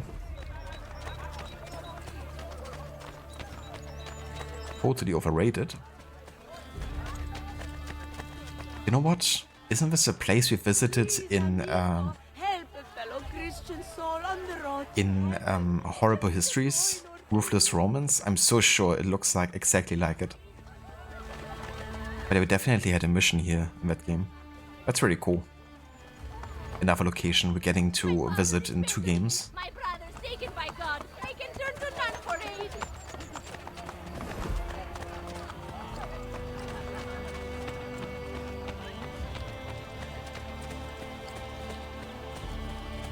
Yeah, it definitely was a while ago that we played that game.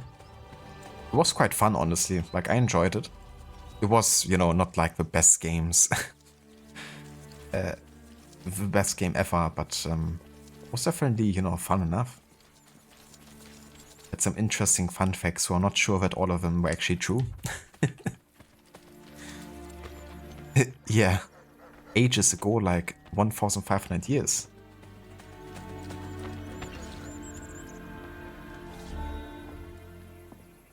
All letters are delivered. While you were gone, I determined the most likely source of these strange attacks. The Master of the Sacred Palace. Who is that?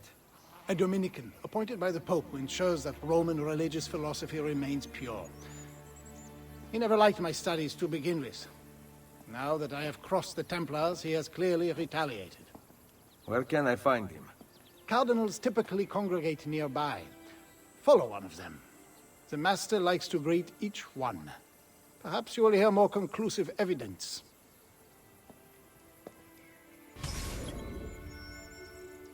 kill no one while following the cardinal.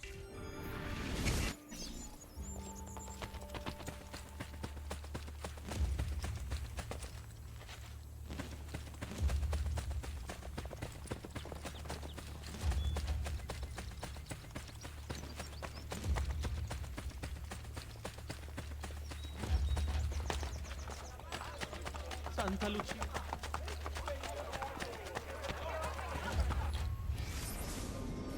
The Torre Militia. This imposing medieval tower is annexed to Mercati di Traiano and is not only one of the oldest and most fortified towers in Rome, but also qualifies as the tallest. You will notice it's tilting slightly due to an earthquake in 1348 that caused the top floor to crumble. Despite popular belief implicating Nero in its construction, the more probable reality points to Pope Innocent III as its commissioner. People just assumed Nero because it's big and gaudy, and I can't really blame them. During the Renaissance, there were rumors of a treasure in the hard to reach upper levels, but no proof was ever found.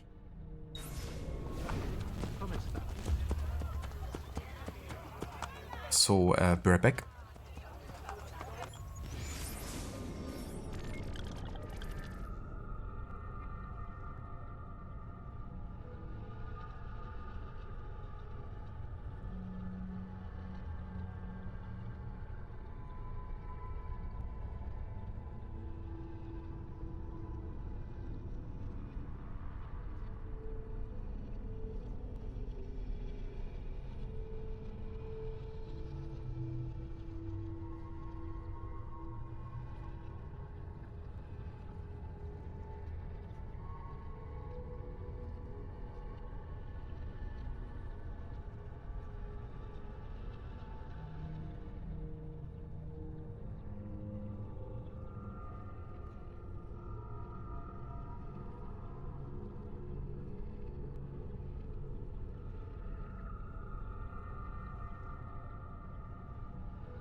Alright, I'm back. Let's find a cardinal, shall we?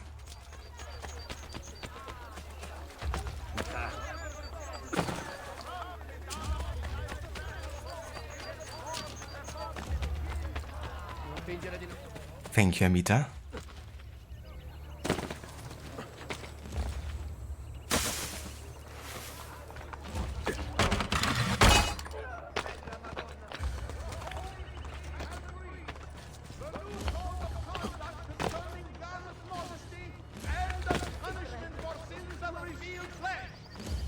The one major opening Since that reveal flash, the minimum length of sleeves to be worn by the minimum length of sleeves. Classic. You're playing AC2 or watching the stream? Or at least the game doesn't sound exactly the same, right? So the chances of you getting totally confused aren't quite as big as last time. But you watched the stream and played AC2 at the same time.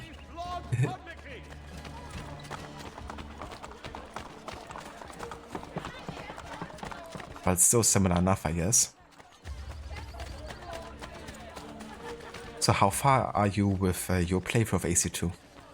What sequence are you up to?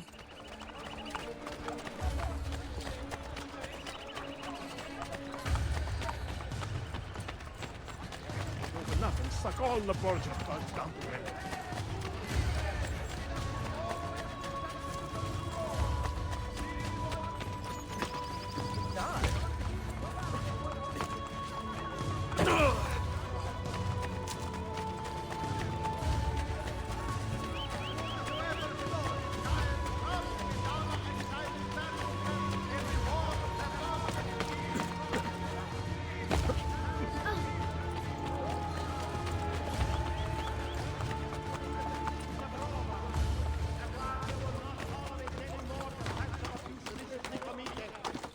Just the fighting tutorial with Mario? Ah, gotcha.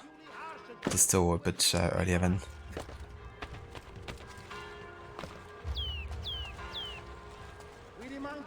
You hurt someone. Kinda like that mission, because Mario kinda like fills in Ezio into some interesting lore bits of the assassins and the Auditore family and stuff. It's also interesting because that mission takes place over, I think, like 1.5 years or something. Like the different training sections you have with him, they take place like several months apart from each other. Even though it doesn't really feel like that, maybe.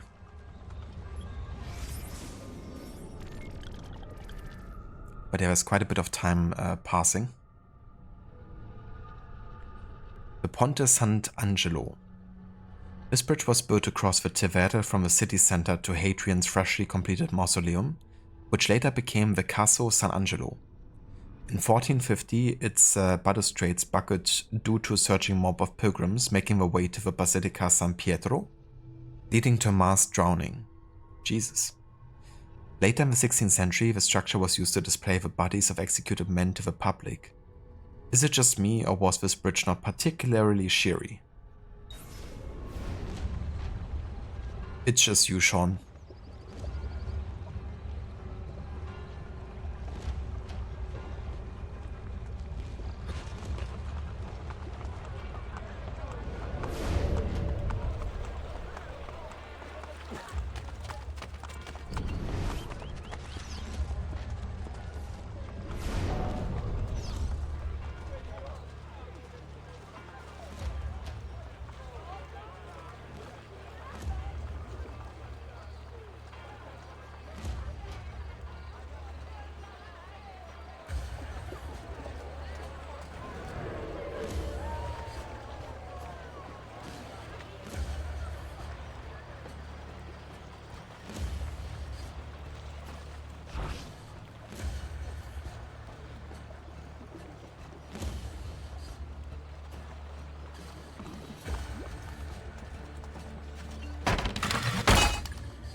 Master. Giuliano, any news of Copernico and the others? Nothing. Those fools, inundating the people with their theories. We can barely contain the populace as it is. I have dispatched my best guards to deal with them. I trust they will make quick work of it. I must stop them.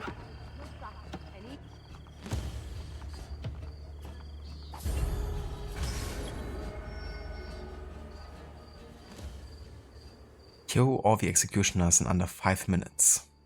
Let's do it.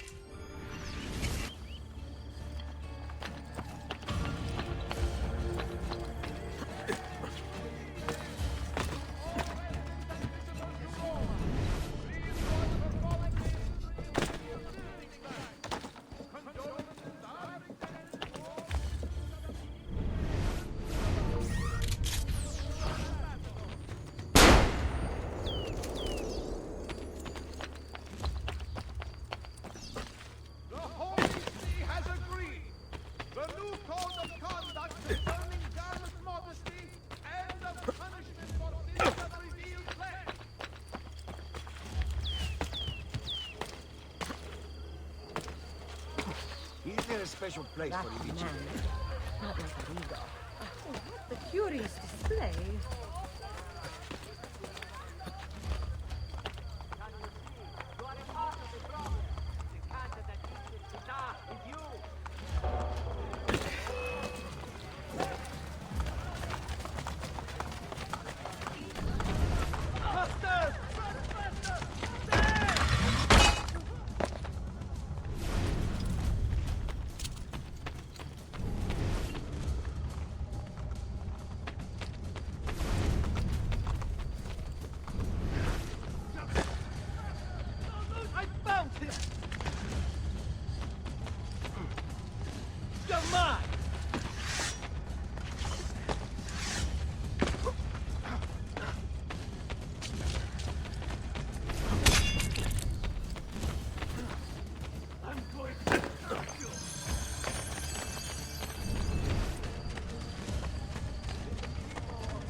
Anyone see what happened?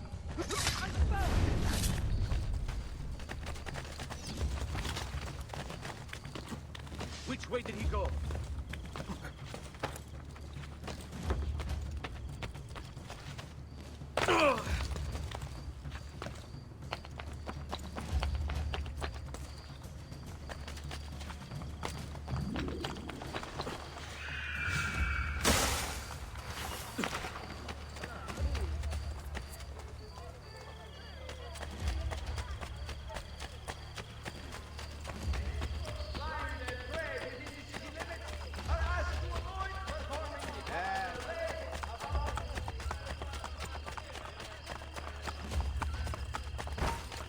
Hey, you want some punishment, yes? You know what? Dude, that one just spawned into me. Like, what the fuck?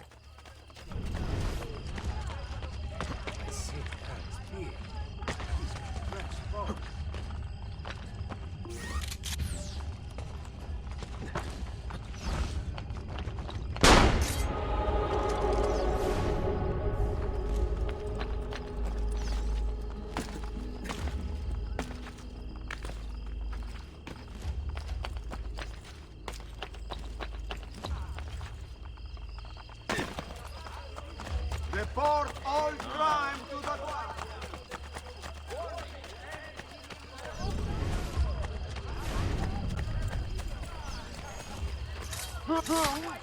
Leave me alone! I swear! I've nothing to do with anything! I'm not Get off! Get easy! There! I have him! Not just that lead. This should be amusing. That surely smells of one.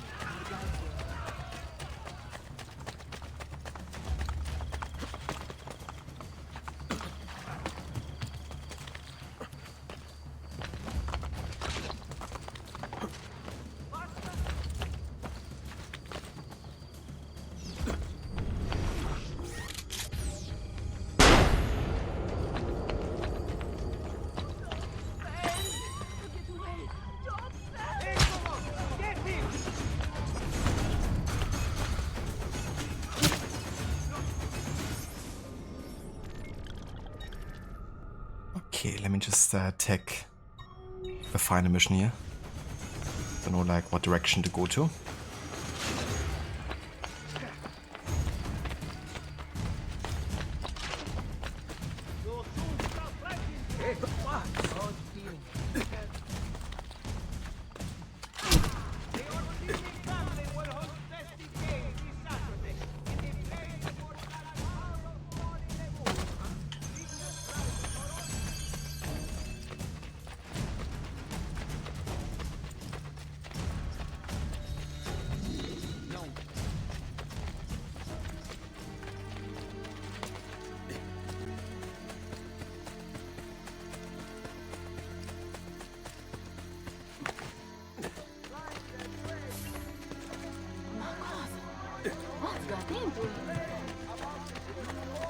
Makosa.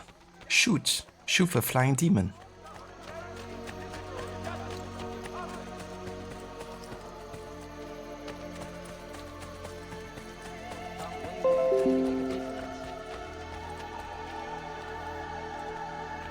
Whoops. That was my PC there. In case that confused anyone. Sorry about that. But disabled my system sounds again, so that shouldn't happen again.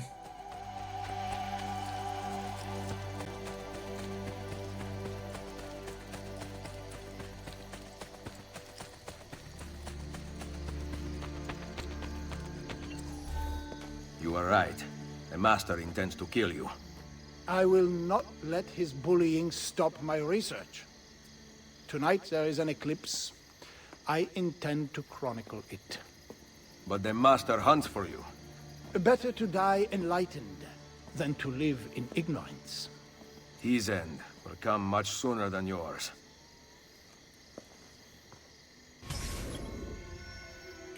Kill the Master with a hidden blade. Gladly.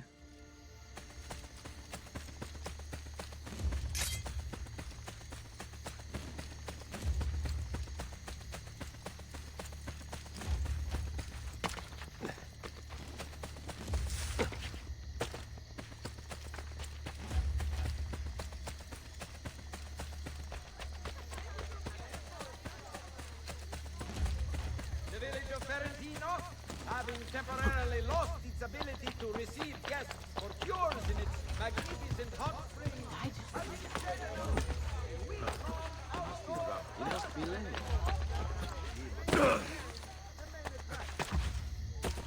He must be late, and she must be beautiful.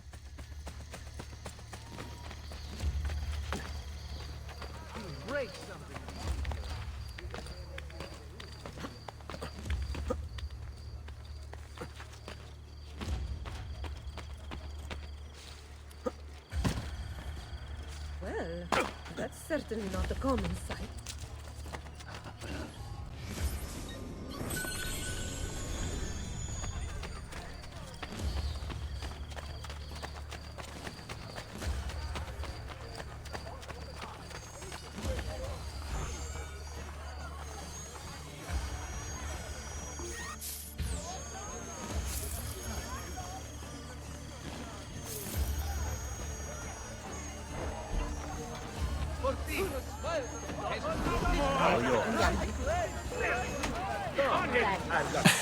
What?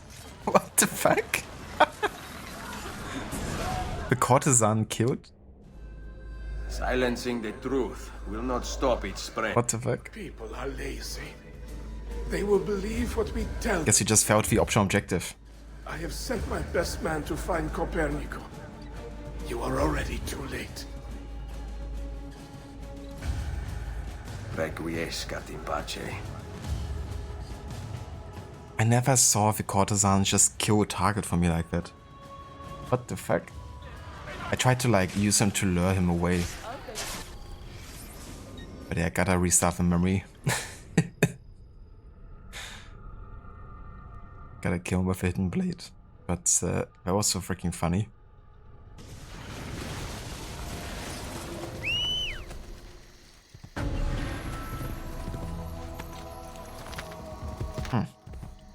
Didn't even save me taking the money out of the bank.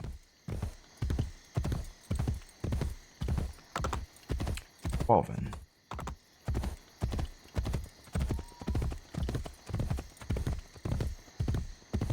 The village of Ferentino, having temporarily lost its ability to receive guests,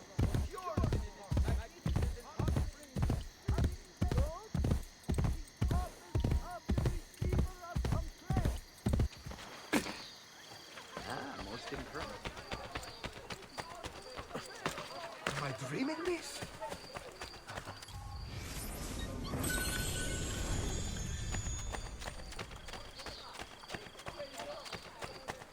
Is that a tree?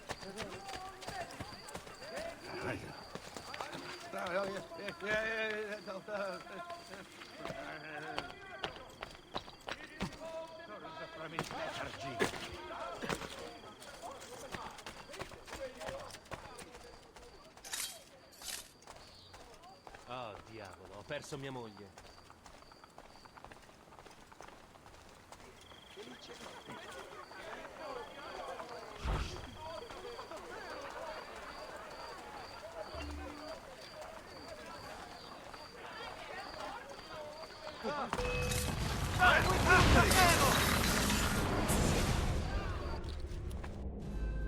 Silencing the truth will not stop its spread. People are lazy. They will believe what we tell them to believe. I have sent my best man to find Copernicus. You are already too late. Requiescat in pace.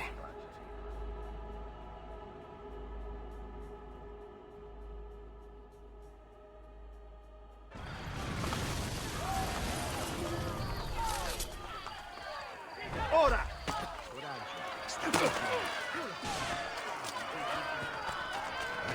No way! I'm with you, Fratello!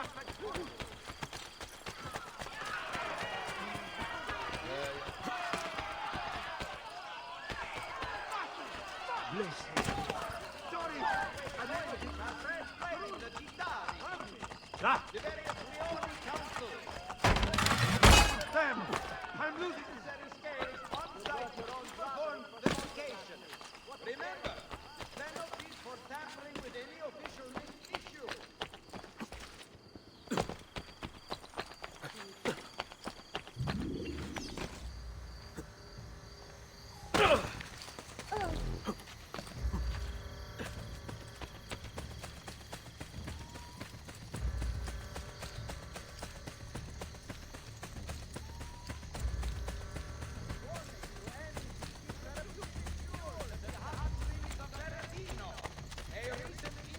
Why do they keep...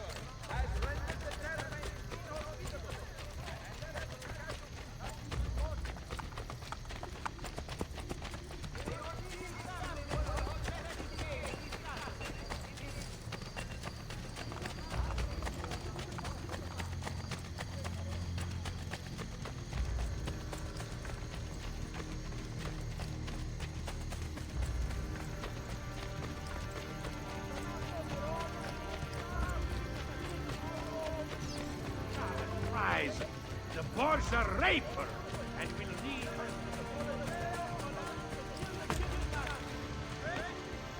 Get here! Charge!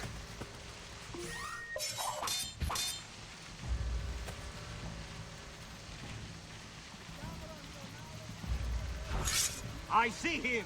Go! Go!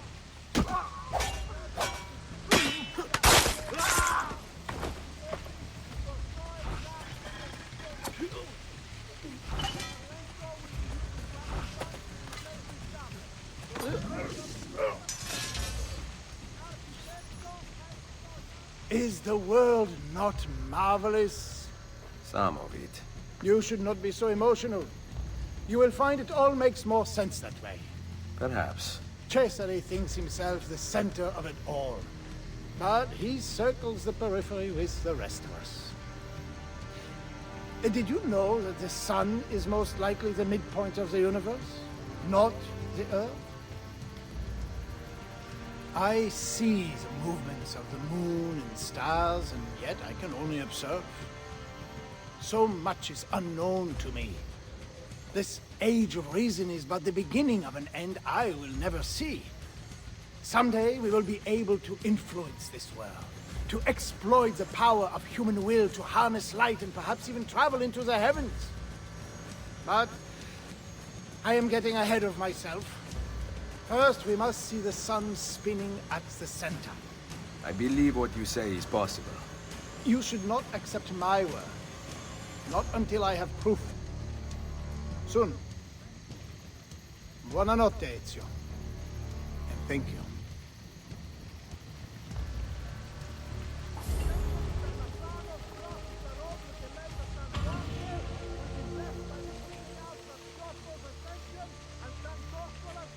And there we go. That finishes this short but sweet Copernicus DLC. Definitely like that they portrayed that particular historical character, because even though he didn't really get to witness the impact of his studies at the time, unfortunately, you know, it's still a very important person in history, so I'm glad they highlighted him.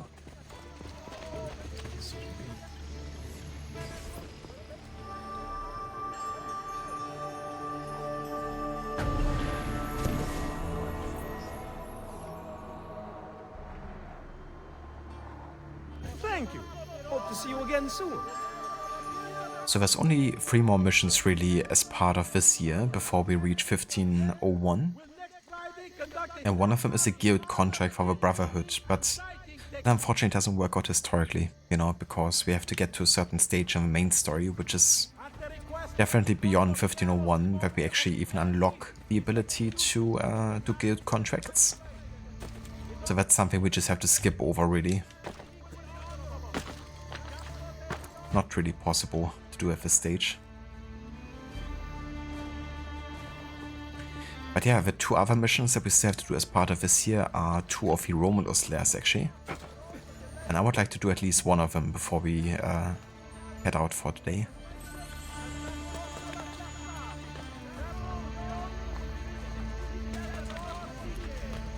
But ideally, I would like to do both of them, because that way we can start on the next year with the next stream tomorrow. How was that?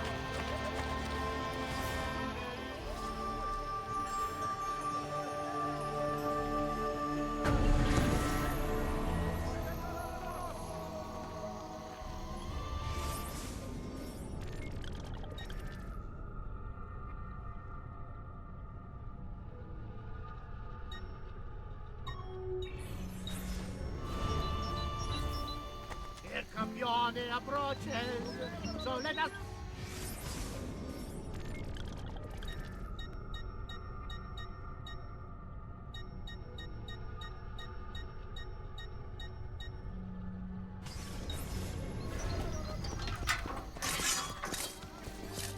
It's so funny that you can use the hidden blade animation while fast traveling.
Thrown to the wolves.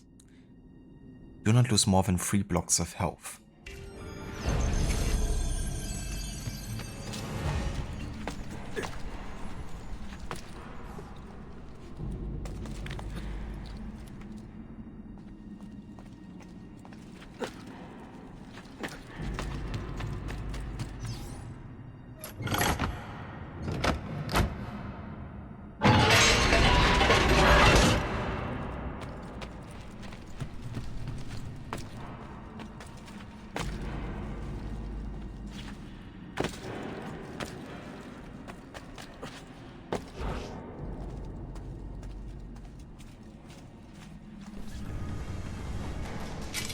him! Romulus demands his death! The assassin must suffer as Remus suffered!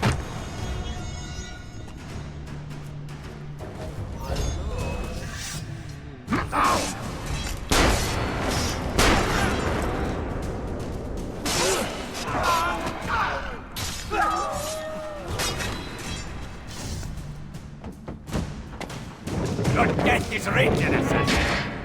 By your Borgia masters? You know nothing! I know you receive and cipher letters from them. Prove your innocence. Tell me where the code sheet is hidden. Never! Via! Via! Maledizione!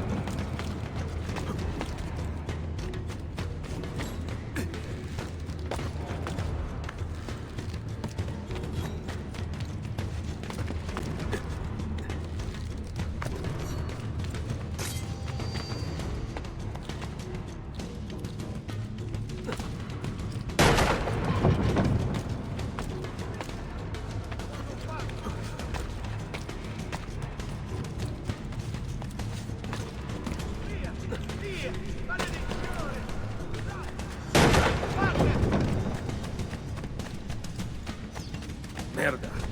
Which one is it?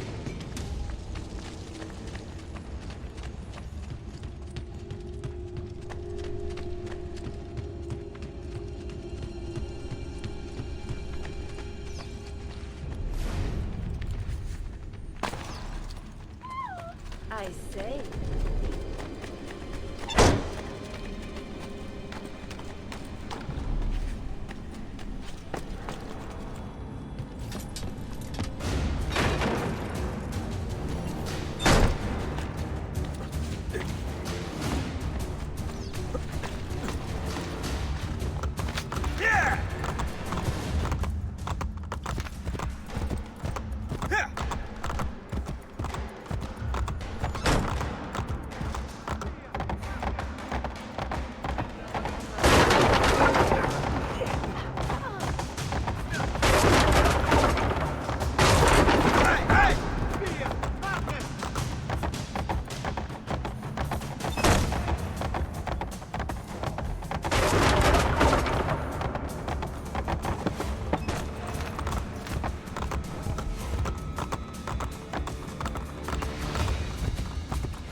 Got him.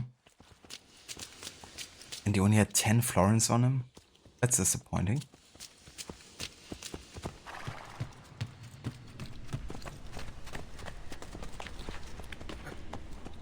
As a Borgia, you know, kinda like master. Definitely should have more.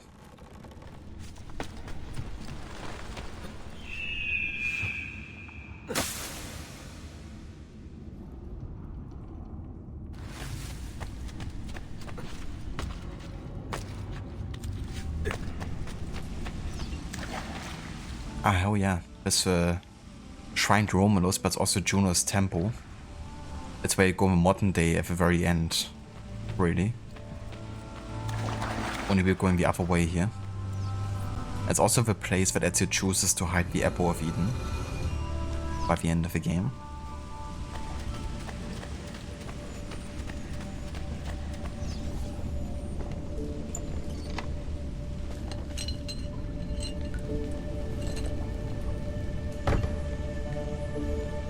Okay, that's the third. We're not gonna read these until we have a proper order. So looking for the second first.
Alright, and then we're gonna do one more Lair of Romulus for today here. Before we're gonna call it.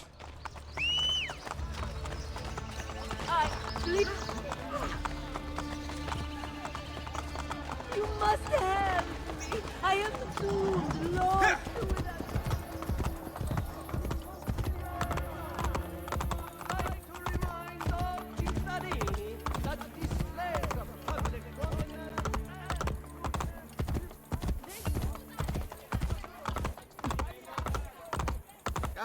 Come, don't be shy.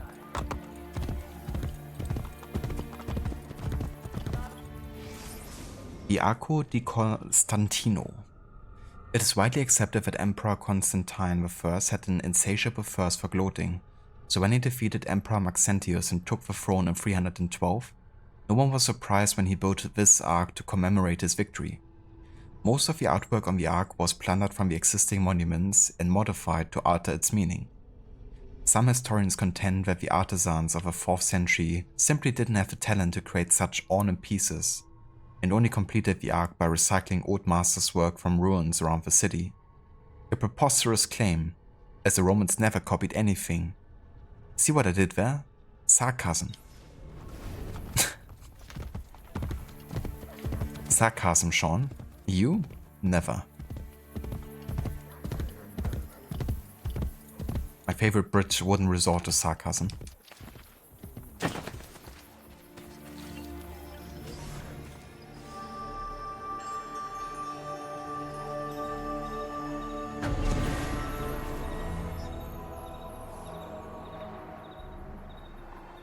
Pleasure was all mine, Messere. Messere.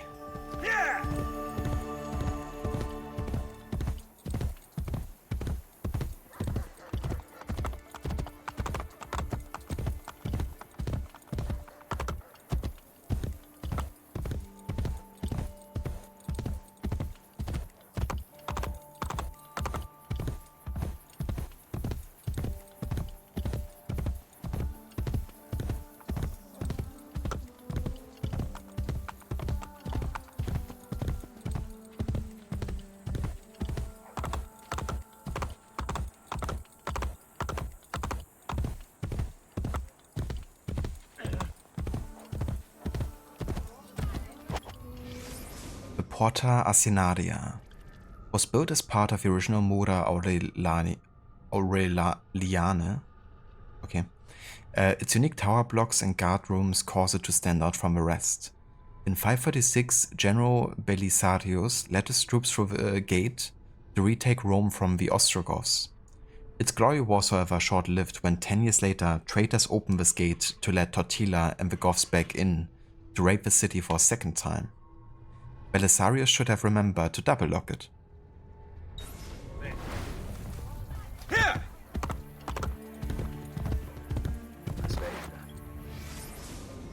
And the Pyramide Cestia.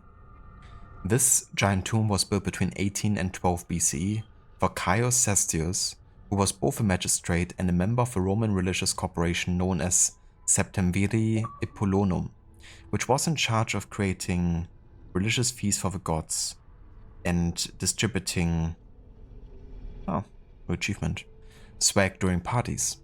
During the construction of the Aurelian walls between 271 and 275, the pyramid was built into the bulwark, forming a triangular bastion in an effort to cut costs on the snowboarding wall project. You will notice the faces of the pyramid are far steeper than its Egyptian ancestors. This is attributed to Irenaeus' sketches of the Egyptian pyramid, which acted as the chief reference for its construction. Yeah, that definitely isn't the best pyramid I've seen.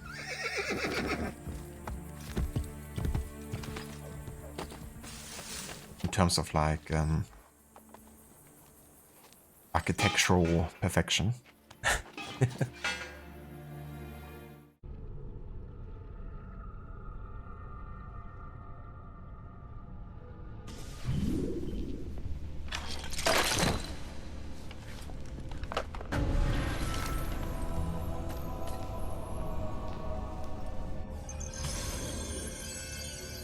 Alright, another memory we have to finish within 8 minutes here. Let's do this.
I seek those who lead the followers of Romulus.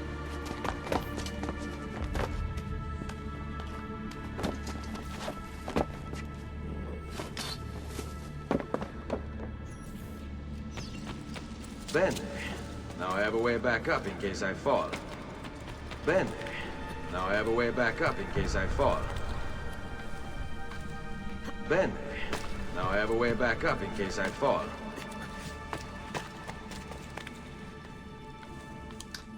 Indeed, I need all the banners. All the ways back up in case I fall.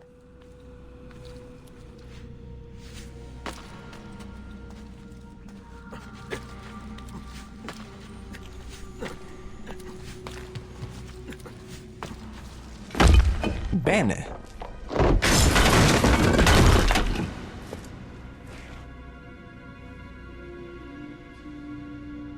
I feel scammed, he didn't. Route up if I fall. Never mind, he does say something. I was about to feel scammed here.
Hear us, O Romulus!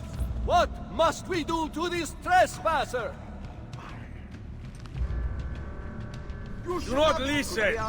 Only the Borgia speak through him, not your god! Romulus said that the assassin must die!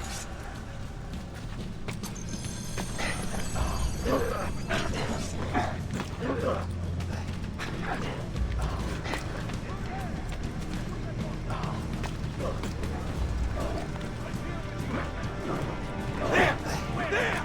Get him!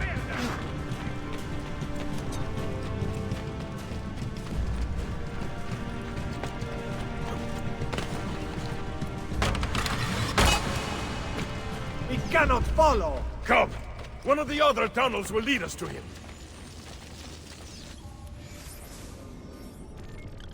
I was actually curious how much time I had left, but more than enough. 2 minutes and 12 seconds. It's definitely the cutscenes that are not getting counted, you know, would often feel like they add so much time on top. Yeah, we're good. Alright, there's the second scroll. I've dropped to my knees, breath catching in my throat as I try to grasp the spectacle before me. The same cavern has haunted my dreams. I've spent countless nights exploring it in my sleep. I was compelled to find it. I've decided it is here that we will hold council. Here we will plot the downfall of our enemy, our friend, our dictator perpetual. 40 of us, each a senator, each a liberatore. Cassis has tasked me with a plan, though I do not yet have one in mind. And then we can read the second scroll. The first council has ended. Our problem is clear, our response undetermined. Caesar moves away from the Senate, placing his trust in foreign rulers, adopting the ego and pomp of his Egyptian whore. He refuses to rise when he addresses us and scoffs at our concerns. He has created his own private Senate, filled with deceivers, manipulators, people who have no business in Roman affairs. My brothers are eager for blood, but I'm not certain I can spill it. After my brothers left, I continued to explore the caverns. I found traces of whatever pulled me towards this place. Whispers, lights flickering through the cracks in the earth. A doorway that is also a puzzle. I must find the solution.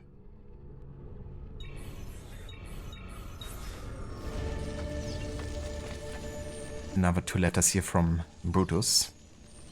Who were more like diary entries really than, you know, letters intended to send to someone, I don't think.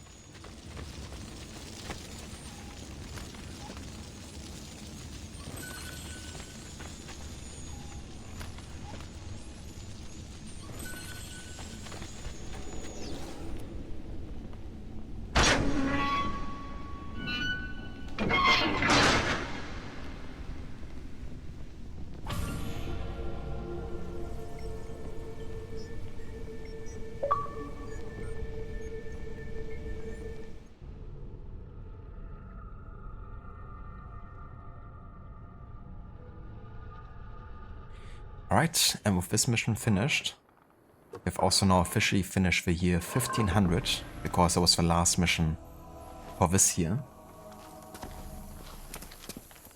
It's gonna be a bunch of side missions that would take place in 1501. And then of course, the next main story mission is gonna be actually half a year into 1501.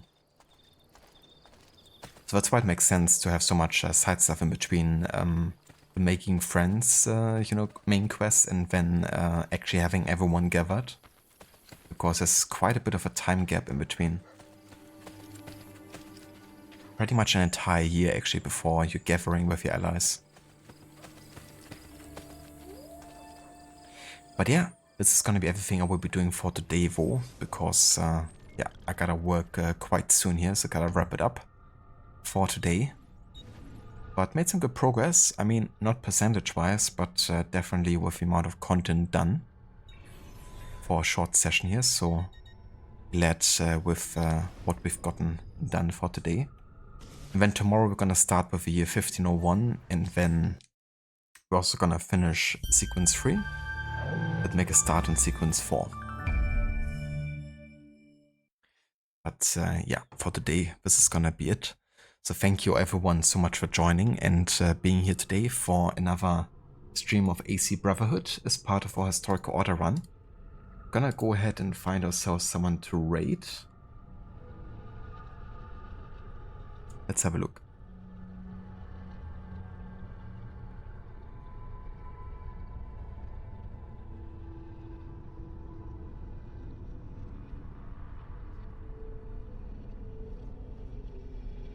Alright, let's go ahead and raid out to Rod today.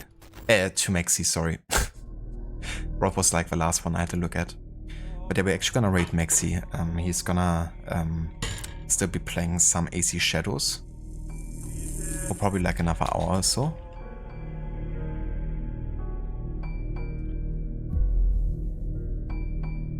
But I'm sure we're gonna join Rod afterwards once Maxi is finishing for today. I assume Rod is still gonna go a bit longer than Maxi probably. You know the drill. If you wanna join us with a raid, feel free to copy and paste these raid emotes. And yeah, thank you again everyone so much for joining us today. I'll be back tomorrow with more of AC Brotherhood, and then we're gonna get started on the next year with 1501. RIP Dr. Darling. Yeah, same here. Gonna be working in a bit still, and just lurking on Twitch in the meantime. But I hope the rest of work goes well for you today, Dr. Darling. And yeah, catch you next time, dude.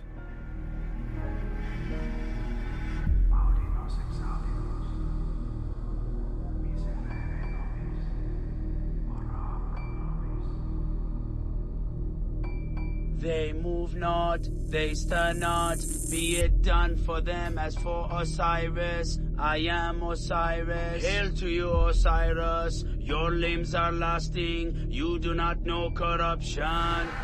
They move not, they stir not, be it done for them as for Osiris. I am Osiris. They move not, they stir not, be it done for them as for Osiris.